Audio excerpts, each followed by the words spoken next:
Well, good morning. It is a Tuesday edition of Glenn Clark Radio. That would make me Glenn Clark. He is, of course, Griffin Bass, and we are with you until noonish. I don't know why we still say that. We almost never get out of here at noon, but it'd be nice, especially on a day where I'm going up to Philadelphia. Very excited because tonight I'm going to see the Stones.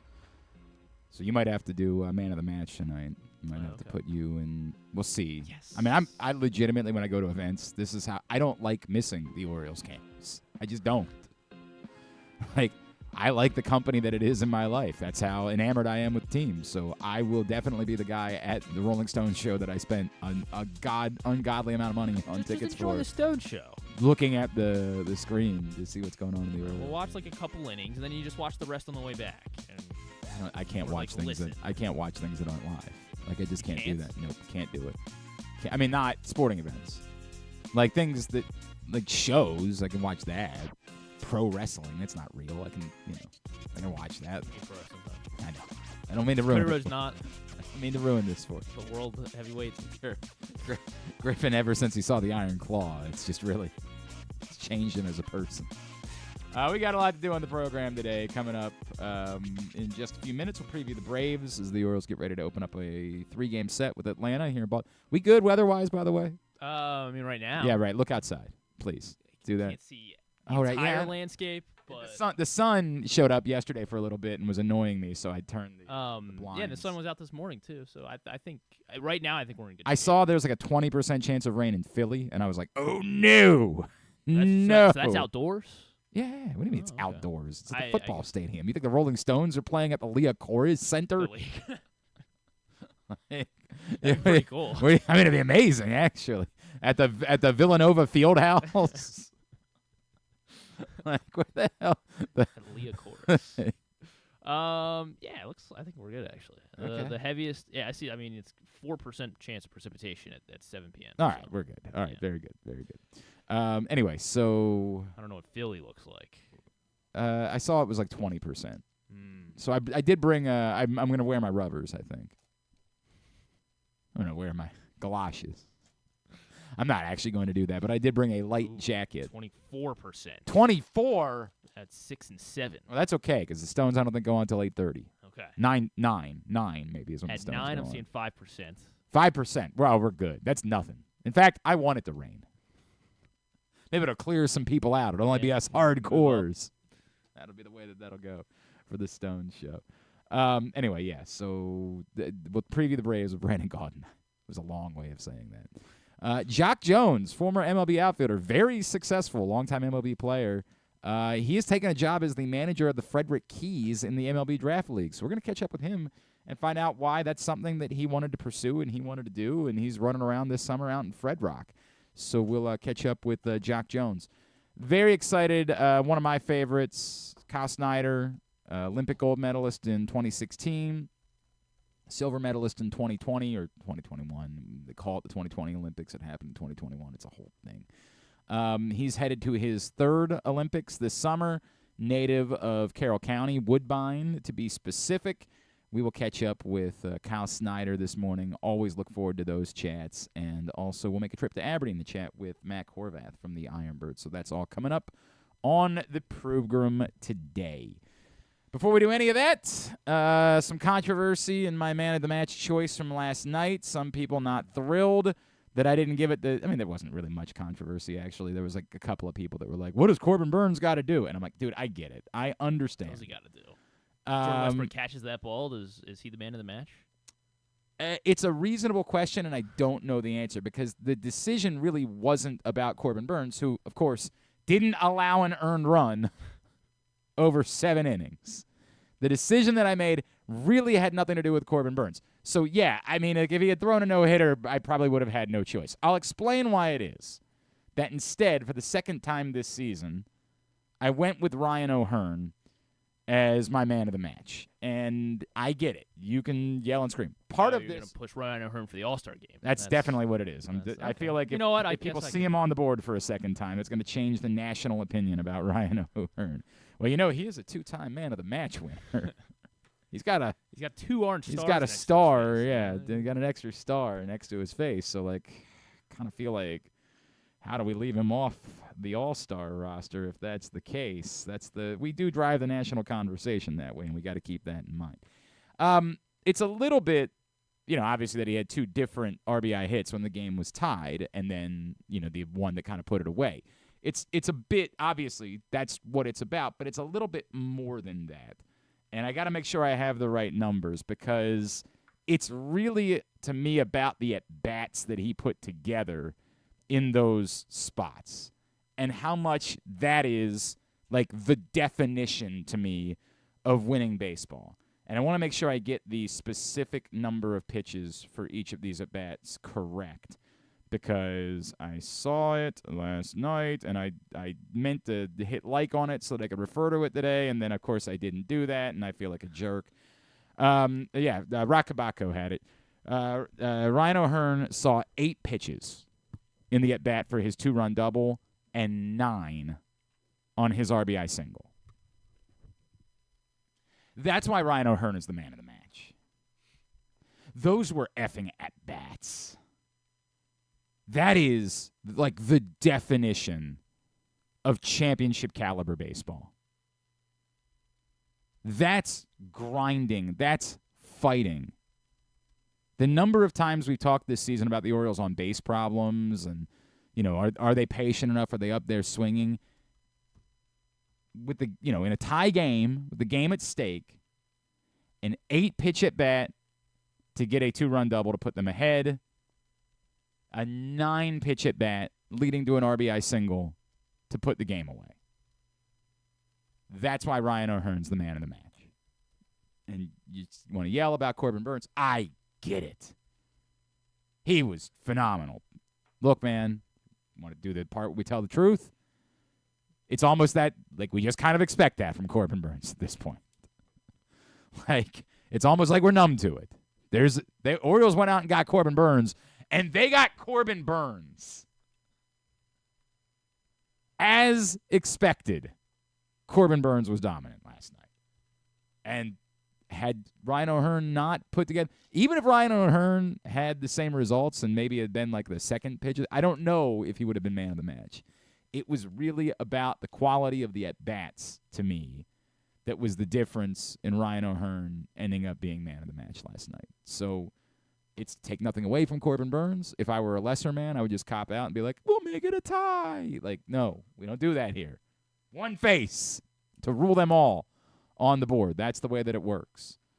So Ryan O'Hearn last night, and if Corbin Burnes is angry, he can send his complaints to griffin.bass@pressboxonline.com. So that email does not exist, I don't think. Griffin, maybe play along with the bit. Okay. This guy. It's getting so full my inbox. I can't even keep track of all these emails. This effing guy. What is wrong with you? So yeah, that's what. Well, I wasn't sure. Okay. Yeah. Yeah. Anything else? No. Okay. Thank you. It's just, so Corbin, like just going on the road. Dude, division, nobody's arguing about this. Is like you feel like I'm disparaging Corbin Burnes. I'm not. Corbin Burnes was phenomenal. Phenomenal. Sometimes multiple guys are phenomenal in one game. It happens. Ryan O'Hearn worked 8 and 9 pitch at bats when the game was at stake in order to come up with major hits. That's the God. I want that injected right into my veins. That's baseball. Like that's what I want. I want to force my son. I want to today. I want to have him sit down and say, "You want to play this sport, young man? You want to be a baseball player? You're going to watch this on repeat for the next 3 hours." And he's going to say, "Dad, why? I just want to go out and." I'm going to say, "You're going to do it because I said you're going to do it." That's the way that I feel about this. That's baseball. That is the good stuff. All due respect to Corbin Burnes. I am not in any world attempting to disparage or distract from Corbin Burnes. Ruled. And it took something very unique in order for him to not be man of the match. Again, you want to fight about it? There's an email address that you can address. griffin.bass@pressboxonline.com. Send a message to that, file your complaint, and management will, deal with it accordingly. All right? If you've got a problem, I might end up letting you make man of the match tonight. We'll see. I'm going to the Stones. So you might get the chance. All right. Don't know. Haven't decided that fully yet. Be prepared for a text. Okay. I don't know what's on your busy docket tonight. I don't know the social calendar of one Griffin Bass, and like if you're going out with one of the D'Amelio sisters, we can leave it alone.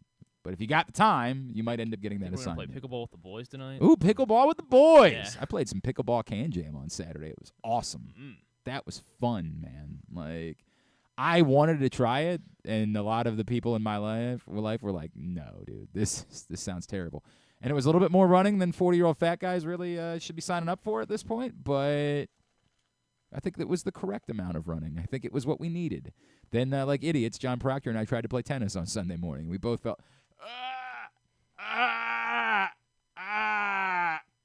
So did you switch to pickleball or like just regular pickleball? Or no. You're never gonna touch pickleball. Like I've played, but the point of it is the point is running. Like I need to run. Like I need. Well, you said you were in Kate, like you were too sore But we needed a push. We're 40. We're not 140. Like at 80, that might be a factor. They're all the same. There were some 6-year-old dudes playing next to us on Sunday morning, putting us to shame. I was like, a couple times looked over. I'm like, that's tennis. What are we doing? If you challenge those two guys, you and John. God, no, there were 4 of them, so it was doubles. So I did have the advantage there at a certain age. Covering the court, not quite as easy. Man, they were putting on a show. All right. Anyway, yes, Orioles open up a series of the Braves tonight. Now, we did not get the roster move yesterday. Jorge Mateo was not activated to the Orioles roster, so that may come today. Still kind of working through, obviously, when he's going to be cleared. I guess that's the story from yesterday, is that he wasn't cleared yet. So we await that, I assume. Or it might just be a timing thing, like, hey, why have him fly down to Tampa if he wasn't there? Like, we can just wait and do that on Tuesday in Baltimore. That's possible as well. I don't know. I didn't pay attention. Maybe if they did cut to him in the dugout last night, maybe he was there. And, it's kind of moot. I don't know. Maybe perhaps they've shown him all weekend, and I just haven't been paying attention to that. But they're going to have to make a roster move, we know, and so we will see what that will end up being. Maybe worth pointing out that there are still guys that are a little bit nicked up. Of course, neither Austin Hayes nor Kyle Stowers was in the lineup last night, so those could still be possibilities for an IL stint, and even a retroactive IL stint for one of those guys, should that be the move that the Orioles choose to make in order to put Jorge Mateo back on the roster. Also, Connor Norby did not play last night, and Ramon Arias was in the lineup. Didn't have a productive night at 2 strikeouts, as an 0-for-4 game. Did catch the final out of the game, though, so he's got that going for him, which is nice. I definitely took command of that final out, too. Sure, you know what? That's a great point. It was authoritative. He was like, "This is mine." Hey, Westbrook. Yeah, this. Right. You know how to catch a pop up? You ever heard of that? I don't think Jordan Westbrook's roster spot is in jeopardy. I don't think it's an open competition, but we also kind of have to start pointing out that Westbrook's cooled off a little bit of late too. Like, we do have to recognize, in the way that we talked about it with Colton Cowser, like we can't.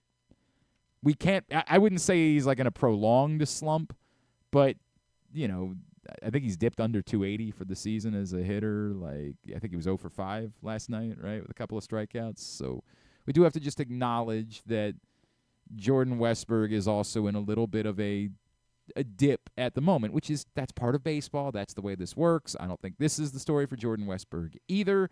I think he's a very good player. Obviously, Gunnar Henderson with another home run last night. I saw a couple of Gunnar Henderson-related numbers that felt relevant. Sarah Langs shared out. I didn't like it. Never mind, I take it back. Apparently, I didn't click like. You're not using bookmarks? I just like it, and then I go to likes. That's the way that it goes. All right. I don't really know why. What's the I don't have any. The only difference to me is that someone can see my likes, but I'm not liking pornography. Yeah, so no, I'm not bookmarking. I'm not all that. I'm not liking racist tweets, so I'm not really worried about. I just have so many different stats in my bookmarks, essentially. Wow, that makes sense. You're doing I don't tidbit. need to like all those. You got to prepare it, so I totally understand that. Most home runs out of the leadoff spot in the team's first 65 games of a season. Gunnar Henderson is second all time, behind behind all-time. His 21 home runs. Second all-time behind. Seems weird to say this Littering all-time, and Mookie Betts. Not Mookie Betts. All-time. Mm-hmm. Leadoff him. Ricky. Not Ricky Henderson. Reggie. Not Reggie Jackson wasn't a leadoff hitter. Was he? He wasn't. No. Okay. Reggie Sanders might have been a leadoff hitter Reggie for a little Sanders. while. No, I don't think so. Brady Anderson, really? 24 in All 1996 time. is the most home runs out of the leadoff spot in the team's first 65 games of a season. Remember, he hit his athletic opus in 1996. Wait, how many? 24. In the first 65 games. Oh, my God. Yeah, Gunnar Henderson, 21 in the first 65 games of the season. Reminder that the most home runs out of the leadoff spot in the season, the single-season record for the most home runs out of the leadoff spot is? I'll go with Mookie Betts again. Not Mookie Betts. Ricky. Not Ricky. Who are the other leadoff guy? I don't know. George Springer hit a lot one time. Not George Springer. Brady. Not Brady. Yeah. Who are the other leadoff guys in baseball? It happened last year. Ohtani wasn't leading off. No, it wasn't Shohei Ohtani. Who the heck did it last year and hit a lot of home runs? Unfortunately, not someone we're going to see this week. Oh, Acuna. Yeah, Ronald Acuna. It's 41 home runs out of the leadoff spot last year. But obviously not someone that we are going to be seeing this week in Baltimore, as he is, of course, hurt, so he will not be traveling here with the Braves. Orioles did set their pitching rotation for this 3-game set, and they are keeping Cade Povich in the rotation. I guess the fact that they didn't send him back down kind of answered that question. They wanted to go with the 6-man rotation in June because of the minimal number of days off. When is the 1 day off? Is it 17th, next week? Yeah, next Monday is the 1 day off that they're going to have. That's the one chance that they get to get respite. So that's the day. Stretch. I mean, just on paper, like just what? Philly or Atlanta, Philly, New York. The well, Yankees, in fairness, Atlanta has not Astros, been the team Atlanta that we hasn't thought they been, were going to like be. the We'll talk Astros about that haven't with been Brandon the Astros, Gaudin. but Yeah. The Guardians. Yeah, right. And then the Rangers haven't been the Rangers either, but they won the World Series. I understand. On paper, it looked like a hellish June with one off day. Now it looks like a semi-hellish June. So obviously Albert Suarez goes tonight, and then Cade Povich will make his second MLB start tomorrow. Cole Irvin goes on Thursday. It will be interesting again to see their plan with Corbin Burns, because we thought when they were going to go to the 6-man rotation that they would still keep him on normal rest. So we'll see how that plays out. It'll also, with the off day next week, be interesting to see after tomorrow night. It would not surprise me if they optioned Cade Povich. I think he could pitch really well tomorrow night, and they might still option him because with the off day, they could use that as an opportunity to bring up another reliever and get them a reliever. Or I guess the other option is they could look at somebody else whose innings perhaps they might have concerns about, or whose situation, Kyle Bradish, and try to use like that off day to kind of reset the rotation. I don't know, but it just wouldn't stun me if after tomorrow night's game they option Povich, not because of something he does, but simply to try to manipulate the roster and take advantage of that off day and get an extra reliever for a little while before they brought him back. We will find out. We will see. But Orioles tonight, again, open up that set against the Blue Jays, and Suarez will be on the mound for the first game of the series. I also watched some hockey last night. Ew. Not looking good for my Oilers. They're yours. Not also? my Oilers in any way. I'm not even mildly rooting. I mean, like, it's just more like, I guess that'd be cool. And I'm utterly neutral on Florida. I have no thought process whatsoever. If they win, bully. If they don't, bully. I just don't care one way or the other. Like, imagine having any animosity towards Miami. Like, it's a lovely place. I'm trying to think. There are some. It's funny because I do think there are D-bag Dolphins fans, but I don't even think they're the ones in Miami. Like, I think they're the ones that like popped up because the jerseys were teal and they were cool, and so they just decided they're going to be Dolphins fans. And Dan Marino was good over the years, and they've stuck with it. Like, I don't know many D-bag Dolphins fans that are from Miami. Like, it's just a very neutral city that I have no feel for whatsoever. They gave us Pitbull, and that's Well, you know how to take it back. I don't like Miami. Anyway, the moral of the story is Pitbull. It's annoying.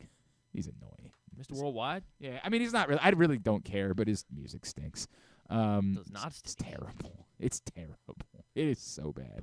But I can ignore and it. Sean Paul together? Yeah, I can ignore it just fine. So I don't have any animosity towards Pitbull. Anyway, the moral of the story being,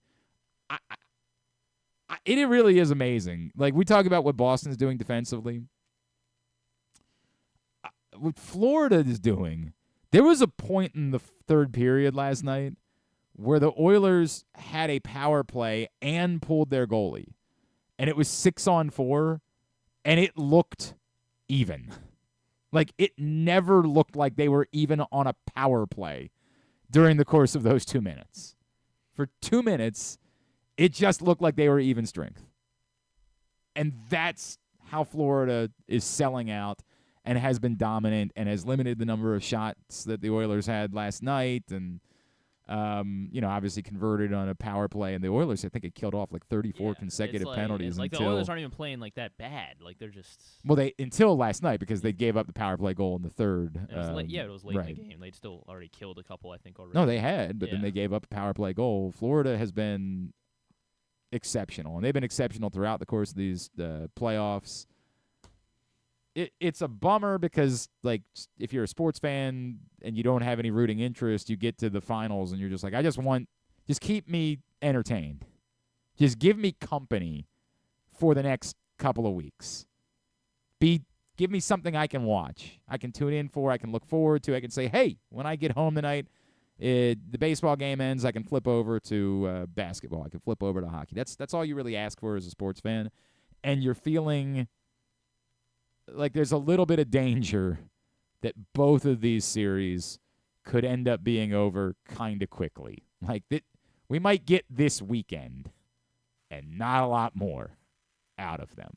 So enjoy it while it lasts, I guess, is the only way of saying it. You hope for the best. You hope that you get a little bit more out of these series, but it don't look great. It don't look great at the moment as Florida goes up 2-0 in the Stanley Cup final after Boston had gone up 2-0 in the NBA finals. Neither series in action tonight. I also don't like that. I wish they could stagger them night by night.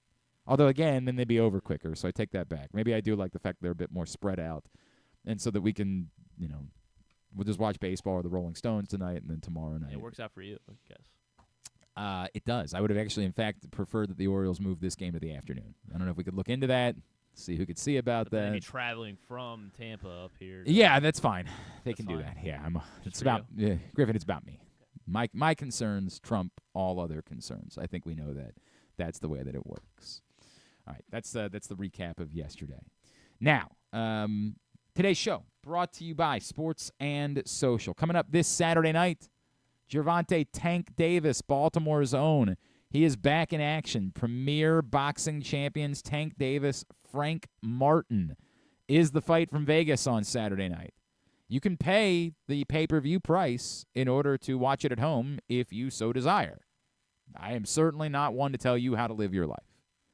My suggestion would be that perhaps it would be a bit more pleasant for you if instead you made a reservation to hang out inside Sports and Social at Live Casino and Hotel and watch the fights there.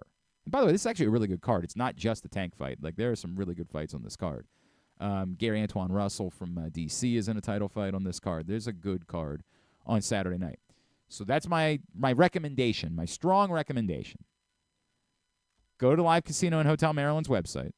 Click on the Sports and Social tab. Reserve your table for the fights on Saturday night. Avoid the pay-per-view charge and instead spend that money maybe trying to win some bets at the FanDuel Sportsbook or perhaps on the delicious food and drink menu inside Sports and Social.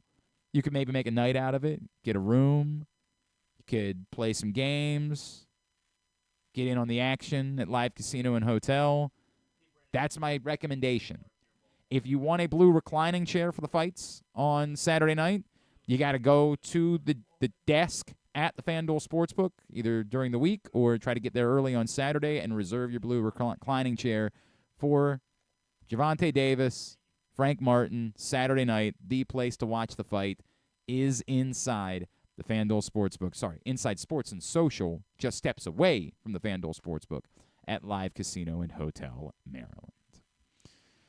Orioles-Braves open up a 3-game set tonight here in Baltimore. Joining us now to preview the Braves, let us know what it is that we need to know. He, of course, is the play-by-play voice of the Braves. You hear him doing football and basketball and all sorts of things. He's Brandon Gaudin, and he's back with us now here on GCR.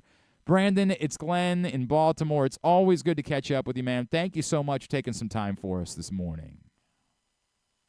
Yeah, absolutely, Glenn. Thanks for having me. It's great to chat, man. I know that, like, the lead story on the Braves is, of course, the injury to Ronald Acuna. And I don't want to be dismissive of the Braves. Like, they're 35-28. When I say, hey, what's wrong, I'm asking it obviously in context, right? Like, there's a lot of teams that would love to be in the Braves situation record-wise. But this is a franchise that obviously, is trying to win World Series each year. Is it just Acuna struggles and injury, or have there been other things that have led to them maybe not being quite as good as I think a lot of us expected them to be this season? Yeah, the main thing is just that the offense has not been near what it was a season ago. The Braves set all kinds of offensive records last year. They hit 307 home runs, which was tied for the most in the history of Major League Baseball. And the entire lineup this year, with the exception of left fielder Eddie Rosario, was the same. Now, even before Acuna got lost to that ACL injury, the offensive numbers just were not there. Acuna was struggling. Everybody has been struggling with the exception of their DH Marcell Ozuna. So the home runs are down. The offensive numbers just across the board are down. And that is the biggest difference. The pitching has been solid, with the exception of Spencer Strider went down with an injury. He's out for the year. But everybody else in that rotation has stepped up and pitched well. It's just you can point to one thing. It's just that the offensive production, for whatever reason, has not been there for the Atlanta Braves, and that's the reason that you said it. They're still in a good spot, right? They're 4 games up in the wild card, so they're a playoff team. But people expected them to win 100 games again and be a World Series favorite, and that just hasn't been the case to this point in the season. Yeah, coming off 3 straight losses in D.C. and having lost 4 of their last 5. I guess the one guy that's been immune to all of this is Marcell Ozuna. Yeah, he leads the National League in home runs and runs driven in and slugging. He's been sensational, and he's been sensational since May of last year. So what's interesting is he was the guy at the start of last year that wasn't hitting when everybody else was.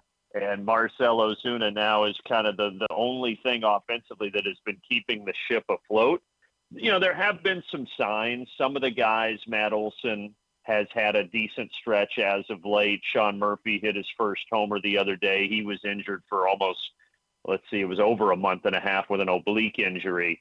So there have been some signs that some guys are turning around. Look, I think the reality is that last year, Braves had 8 All-Stars, 6 of them in the lineup, and then a couple of pitchers. I think of the guys that were All-Stars last year, a lot of them had historically good seasons, and now they're having their worst seasons, and they all just kind of happen at the same time. I think what's going to happen here over the course of the year, my guess would be, the truth is probably somewhere in the middle.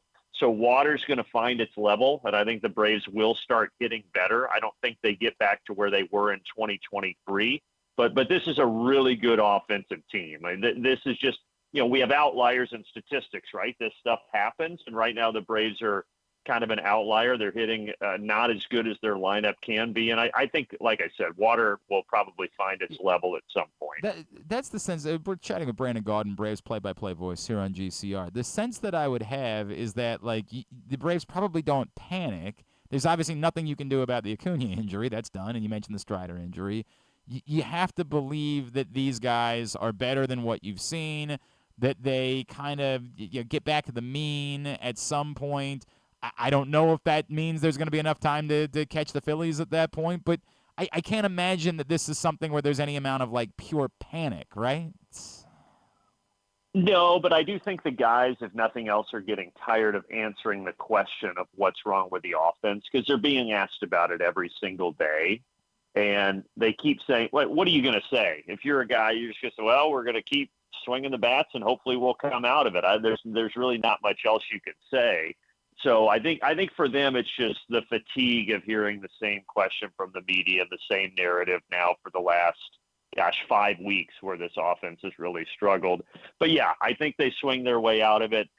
What's interesting is they started 18-6 this year. They had the best record in baseball through 24 games, and then everything started to go south. But yeah, I do think that there will be a time later in the year where the Braves look back at this and say, boy, that was a tough time, but glad we went through it, and now we're back on the balance beam, so to speak. Do you still feel like this is a team that's likely to be aggressive as we move towards the trade deadline in July and say, hey, even if it's not quite what we expected, we're still in position. We still have every reason to believe that we can, turn this thing on. Do you still feel like this is a team that's going to look to add when we get to July?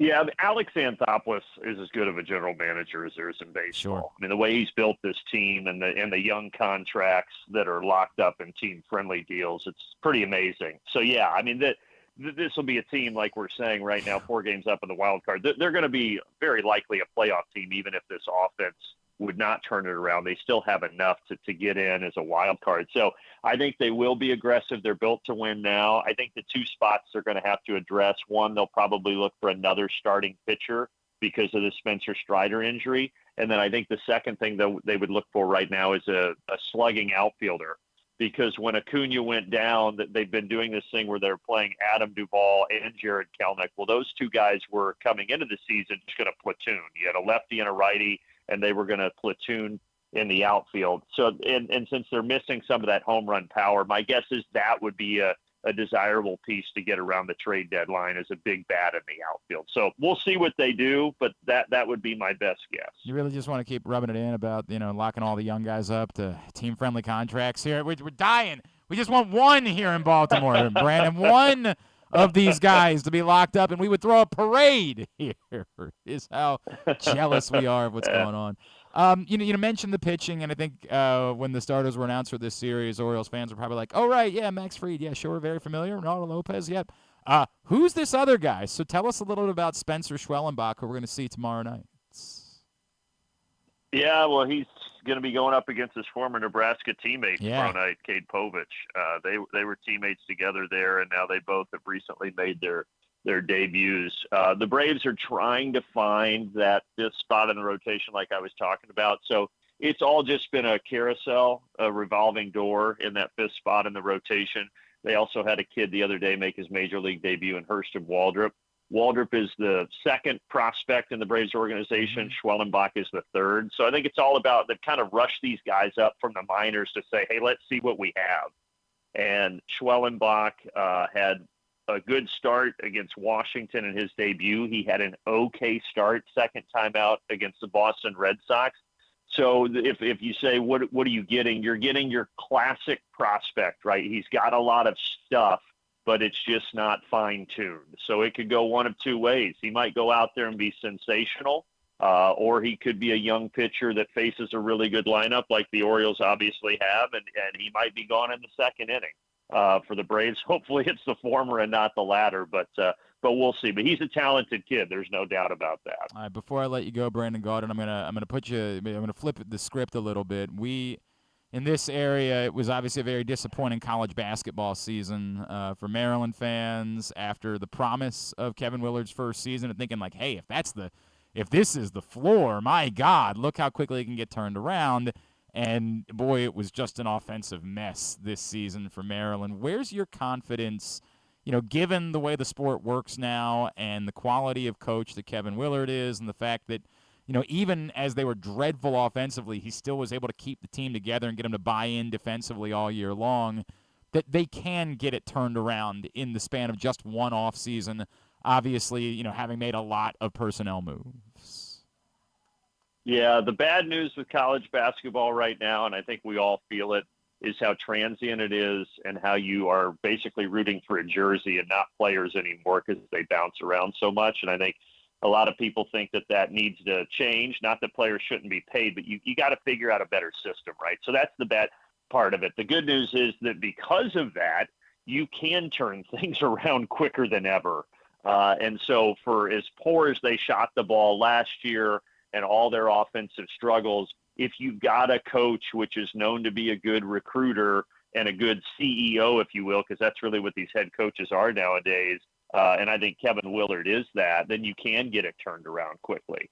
The problem is also, though, everybody else is trying to do that same thing, right? Everybody's shopping for all these guys on the open market, and it just becomes a lot of times a cash grab. Who can you afford, and how do they fit into your system? So it's hard. I too thought Maryland would be better last year. I thought maybe they overachieved in Kevin Willard's first season, but his track record at Seton Hall, where he took that program from where it was, it kind of speaks for itself. So I think it's certainly too early to hit the panic button and say, well, wait a minute, I don't know, maybe this Kevin Willard thing was a bad move. I think you got to give it a couple more years. But yeah, look, I saw it firsthand, just like you guys did. I had a lot of Maryland games. That was a tough year and a tough offensive team to watch, no question. Almost impossible. Like, it was really this is great. You got to be able to hit a three. Got to be able to do that. Yeah.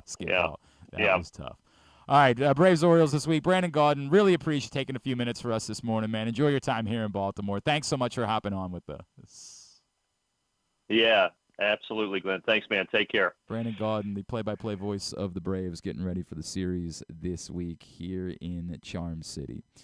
All right, we'll grab a break. Coming up, we're going to chat with Jacque Jones, who's going to be managing is managing as the season's underway, the Frederick Keys in the MLB Draft League. Very accomplished player. It was very interesting to me to find out that this was a role that he was taking on. I want to know a little bit more about that. Plus, there were a couple of sports questions, trivia last night, and we'll see how Griffin handles them. The final last night was a sports question. We got it. We didn't wager enough. Yeah, it was not. How's that even possible? We'll talk about it next. It's Glenn Clark Radio. I swear it is. Your focus is luxury and comfort, convenience and technologically advanced connectivity, or sporty performance and aggressive styling. We've got the perfect Highlander for you. Check out buyatoyota.com for deals on new Highlanders from your local Toyota dealer today. The ultimate fan experience awaits you at Sports and Social Maryland. See how we're raising the sports bar with our massive 100-foot media wall featuring 40 HD TVs and a 47-foot big screen. Bet on your favorite teams and this year's biggest events at the FanDuel Sportsbook while enjoying your favorite beers and cocktails, plus our delicious takes on bar food classics. Visit Sports and Social at Live Casino and Hotel Maryland at Arundel Mills. Must be 21. Gambling problem? Call 1-800-GAMBLER. Discover one of Baltimore's hidden gems at Guilford Hall Brewery.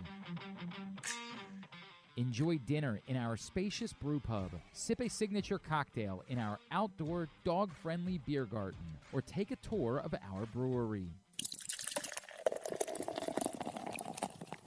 Discover your new favorite local craft beer. From crisp lagers to hoppy ales, there's something for everyone to enjoy. Pair your brew with delicious appetizers and entrees. There are options for the whole family, but you have to try our fan-favorite giant pretzel. Guilford Hall Brewery, where every sip is a celebration. Visit us online at guilfordhall.com. The latest edition of Press Box is available now. On the cover, Luke Jackson profiles Grayson Rodriguez, talking to people who have been part of his path as the Orioles hope he'll become their next homegrown ace. Also inside, we remember legendary Maryland basketball coach Lefty Drizel with stories from legends like Roy Williams and Bobby Cremins about what it was like to go up against the old left-hander. Press Box is available at over 500 locations around Baltimore, including 60 Royal Farm stores. You can also find the best daily coverage of the Orioles, Ravens, and Terps at PressBoxOnline.com. The drug scene in Maryland is changing. Fentanyl and xylazine are being added to street drugs, and you may not even know it. Xylazine is not even intended for humans, and fentanyl is an opioid 50 times stronger than heroin and contributed to over 80% of overdose deaths in our state. Anyone who uses drugs, even occasionally, is at risk of overdose. To learn more, visit stopoverdose.maryland.gov or call or text 988. Contrary to what some people believe, I actually like this guy when he sleeps. Glenn Clark, talking sports. All right, back in here on GCR as we continue along on a Tuesday edition of the program. Stan the Fan Charles, Ross Grimsley, and Luke Jackson got together yesterday. If you missed that show, you can find it, facebook.com/PressBoxSports. YouTube.com/PressBoxOnline or PressBoxOnline.com/video. Stan, Ross, and Luke every Monday talking baseball. Facebook.com/PressBoxSports. And I have a column coming today. It's a little bit about Caitlin Clark. It's more about, like, why it is that I'm just not as bothered as you are, and why I'm, like, my emotions about the Olympics team are about the athlete that I'm very excited for. Did you know there's someone who's a significant local athlete who cared so badly about trying to be on the Olympic team that she pushed her wedding planning back, got engaged, and wouldn't even make plans for the wedding until she could go through the process to see if she had a chance to make the Olympic team. So I think that story is worth telling. I think that story is worth talking about. Juxtaposed against just not being as furious about the Caitlin Clark thing as the rest of you. So that'll be up at some point today at PressBoxOnline.com. Not exactly sure when, but you can go read it there. In the meantime, we did have a couple of sportsy questions last night at Trivia. This was a two-parter. Obviously, half of this is strikingly easy. The other half should still be easy. Two-parters. One, where did Bill Walton play in college? Ooh. Yeah. Out west. Yeah. UCLA. Yes. Two, that's it. I got it. which team was he with when he won the regular season MVP award in 1979? Probably out west still, was he? I'm not going to help you on this one. Were they a team back then? I'm trying to think. Go with the no. Jeez, I have no Man, I don't know much about Bill Walton's NBA career. This isn't a good sign. No, it's not. This is not a good sign. It's not like we weren't all talking about Bill Walton. I 2 know, weeks ago. but This is because I care about him as a broadcaster and. Yeah, I get it. I understand that. I was not alive in 1979. I know the answer to this question. Well, you've been alive 20 years longer. I understand that. It doesn't change the fact that I wasn't alive in 1979. You had 20 more extra years to like. Right. That's why I just know more. Stats. Yeah, is exactly how I spent my 20 years. It was just studying all you had to do the was spend one career of of Bill Walton. Right. Great point. Yeah. By the time I'm your age, I would have spent one. If I were you, dedicated to I'd Bill Walton. guess an NBA team. The Spurs. Not the Spurs. Let's see how long it takes. Go ahead. The Blazers. Yes. All right. Darn it. That was gonna be my first guess. He never played for the San Antonio Spurs, so it'd be difficult to win MVP with the Spurs. He played for the Blazers, the Clippers, and the Celtics, were the three teams that Bill Walton played with. The other one was the final. The final was a sports question last night, and I'll explain what happened in a second. The question was, it was the topic. The category was sports business. Your favorite. As I said when they said that, I'm like, well, I'm good with half of this. In 2002, Robert Johnson became the first ever minority owner of a major professional sports team. What year? 2002. Wow. What major professional sports team did Robert Johnson own? Robert Johnson. He would be the owner of. I don't get a sport hint or. Nope, we didn't get that. Now, I wrote down the answer immediately because I did know it, but well, no, go ahead and then we'll.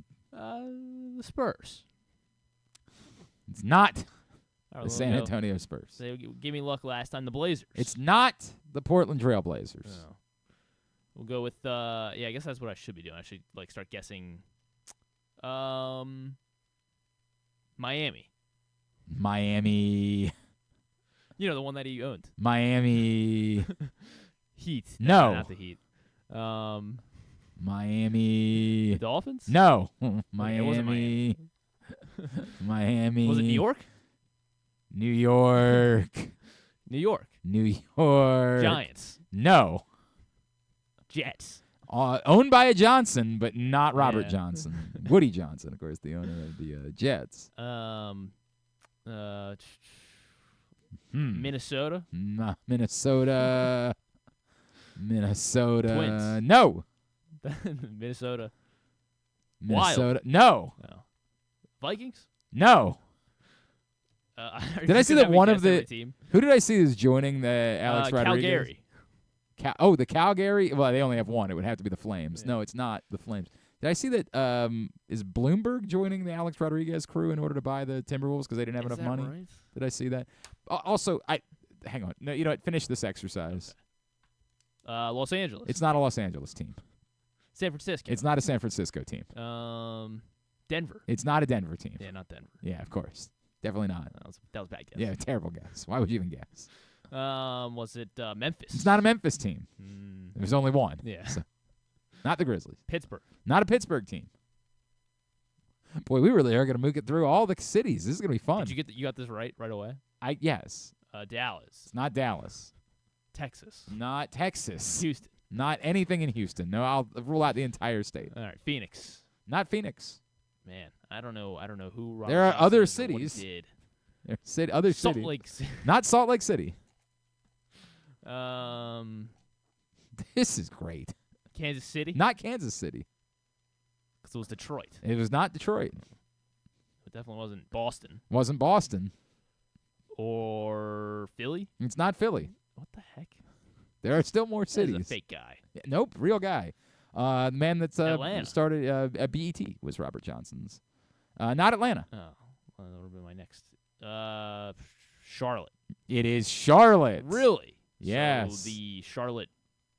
Were they then the Bobcats? See, now you're running into the thing that I ran into last night, where I said I'm going to say it. Then they were the Hornets. Still. they were the Bobcats at the point at which but I said I'm going to put down Hornets, and if they say we're wrong, I'm going to say, well, it is the franchise now is the Hornets. Like, that's the way it's going to go.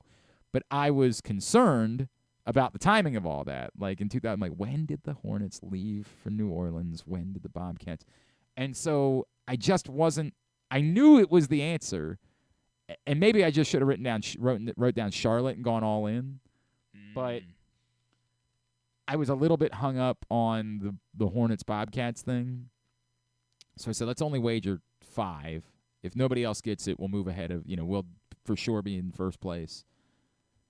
If somehow I get, because it was a different guy hosting last night. So, like, if the normal girl was there, she wouldn't have cared. Like, she would have just said, no, you got it. But I didn't know what this substitute teacher, you know what it's like dealing with substitute teachers. You wasn't sure if it was a cool I had no idea if this was a cool substitute teacher or not. So I said, I don't know what to expect from this guy. Let's only wager 5. That bit us in the ass. We finished in second because somebody else did get it right, and they went all in. And do you know if it would have mattered if you? Yeah, we would have been in a tie. Okay. We would have been in a tie if we. But so you wouldn't have lost points for saying Bobcats or Hornets. No, yeah, we would have. We found literally the way it was written on the screen is Charlotte Bobcats / Hornets. And you were like, what an idiot I am. Really angry at myself about that. Really angry about my trepidation. It's that damn substitute teacher. Son of a bitch. But yeah, so second place thought you finish had last outsmart night. him. Yeah, right? Second place finish last night, which is a He was bummer. a cool sub. The other story that I didn't bring up in the first segment that I forgot until we were just talking about sports business a second ago, you guys cannot get me to be angry about T. Rowe Price. You just can't get me to do it. Would I, do I like a jersey with a T. Rowe Price patch as much as I like a jersey without it? No. Do I care even slightly? No. No, I don't. If this was like what they do in soccer, where now... You're not the Orioles. Yeah. You're Spotify. Then, yeah, I get it. Like, I get why that infuriates fans. I don't want to see jerseys that celebrate a company that I have no association with. It's a patch. Now, I don't know the answer to this question. Like, I don't know if moving forward when, you produce jerseys, now all the jerseys that people buy also have to have the stupid patch. I think it's just the jerseys that... Oh, you did it. You called it stupid. All right, thank you. We did it. We got him to care. I think it's just the jerseys that the players wear. I don't think that, the ones that they sell at the stores also will have this T. Rowe Price patch. Although, obviously, you go buy one of these soccer jerseys, It's not just the ones like you go buy a Messi Miami jersey. It's got whatever I don't even know what the corporate partner is of Miami. It's got that on it. All of this to say, you can't get me to get worked up about this because it's a patch on a jersey. If it's a revenue stream that allows for the Orioles to up their payroll, that would be a very good thing. I say it would be a good thing.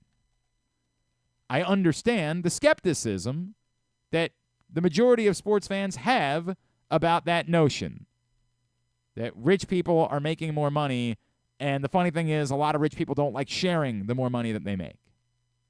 So I understand your trepidation in why I'm not like if somebody is trying to say to you, no, this is a great thing because now it's more money to spend, your response can quite fairly be maybe. You do not just have to go along with that and say, yes, this is unequivocally a great thing for the Orioles and will definitely lead to them being able to sign Corbin Burnes in the offseason. I certainly understand that is not just reasonable skepticism. That is frankly healthy skepticism that any new revenue stream definitely will go to the benefit of the product on the field. If David Rubenstein were to say out loud, hey, I know you guys don't love this, but we're doing this because we'd like to try to create more revenue streams without having to raise ticket prices. I think we would appreciate that. Will it prove to be fact? We're a long way away from that. No idea if it'll prove to be fact or not. And the Orioles sent out that survey last week about, what do you want to see at Camden Yards? And it's all about these luxury viewing options where I'm just like, yeah, I'm good. I just want an upgraded sound system. I'm not going to be sitting in the exclusive club, but that. I just want to, be able to hear what you're saying. That would be a pleasant upgrade for me. Let's do that. Maybe some more phone charging stations throughout the stadium. I'd like that. That'd be a good thing. That would help improve my experience. Make sure the bathrooms are clean. Those are things that I'd like. Could it be very positive for the Orioles? Absolutely. It could prove to be a very positive thing. But they've got to prove that. They've got to actually do that before we all just say, sure, this is how we believe it.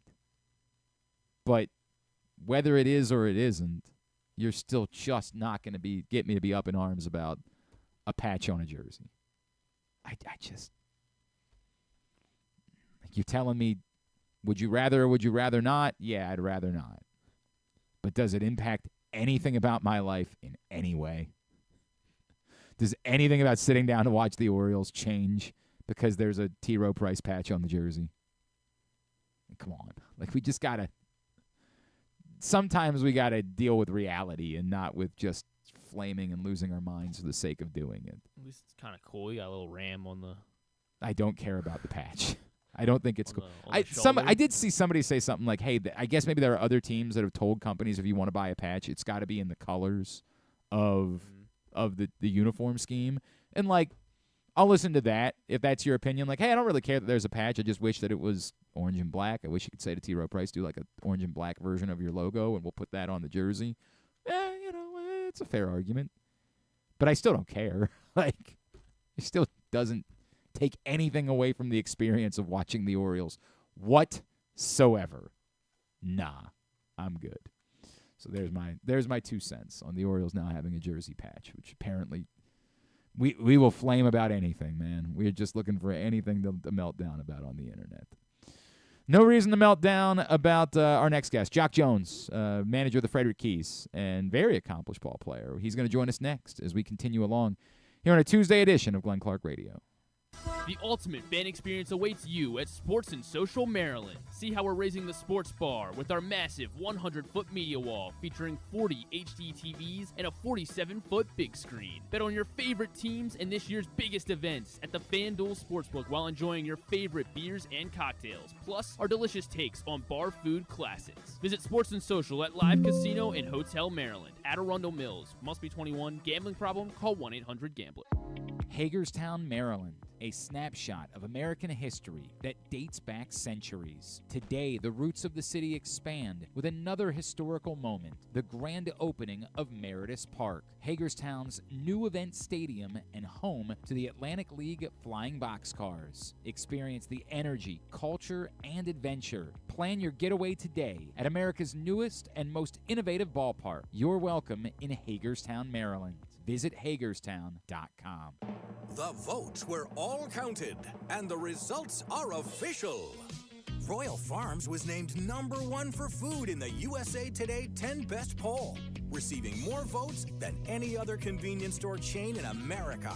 The next time you want to get some good food fast, doesn't it make sense to go to Royal Farms? Voted best in the USA and home of world-famous chicken. Real fresh, real fast. Royal Farms.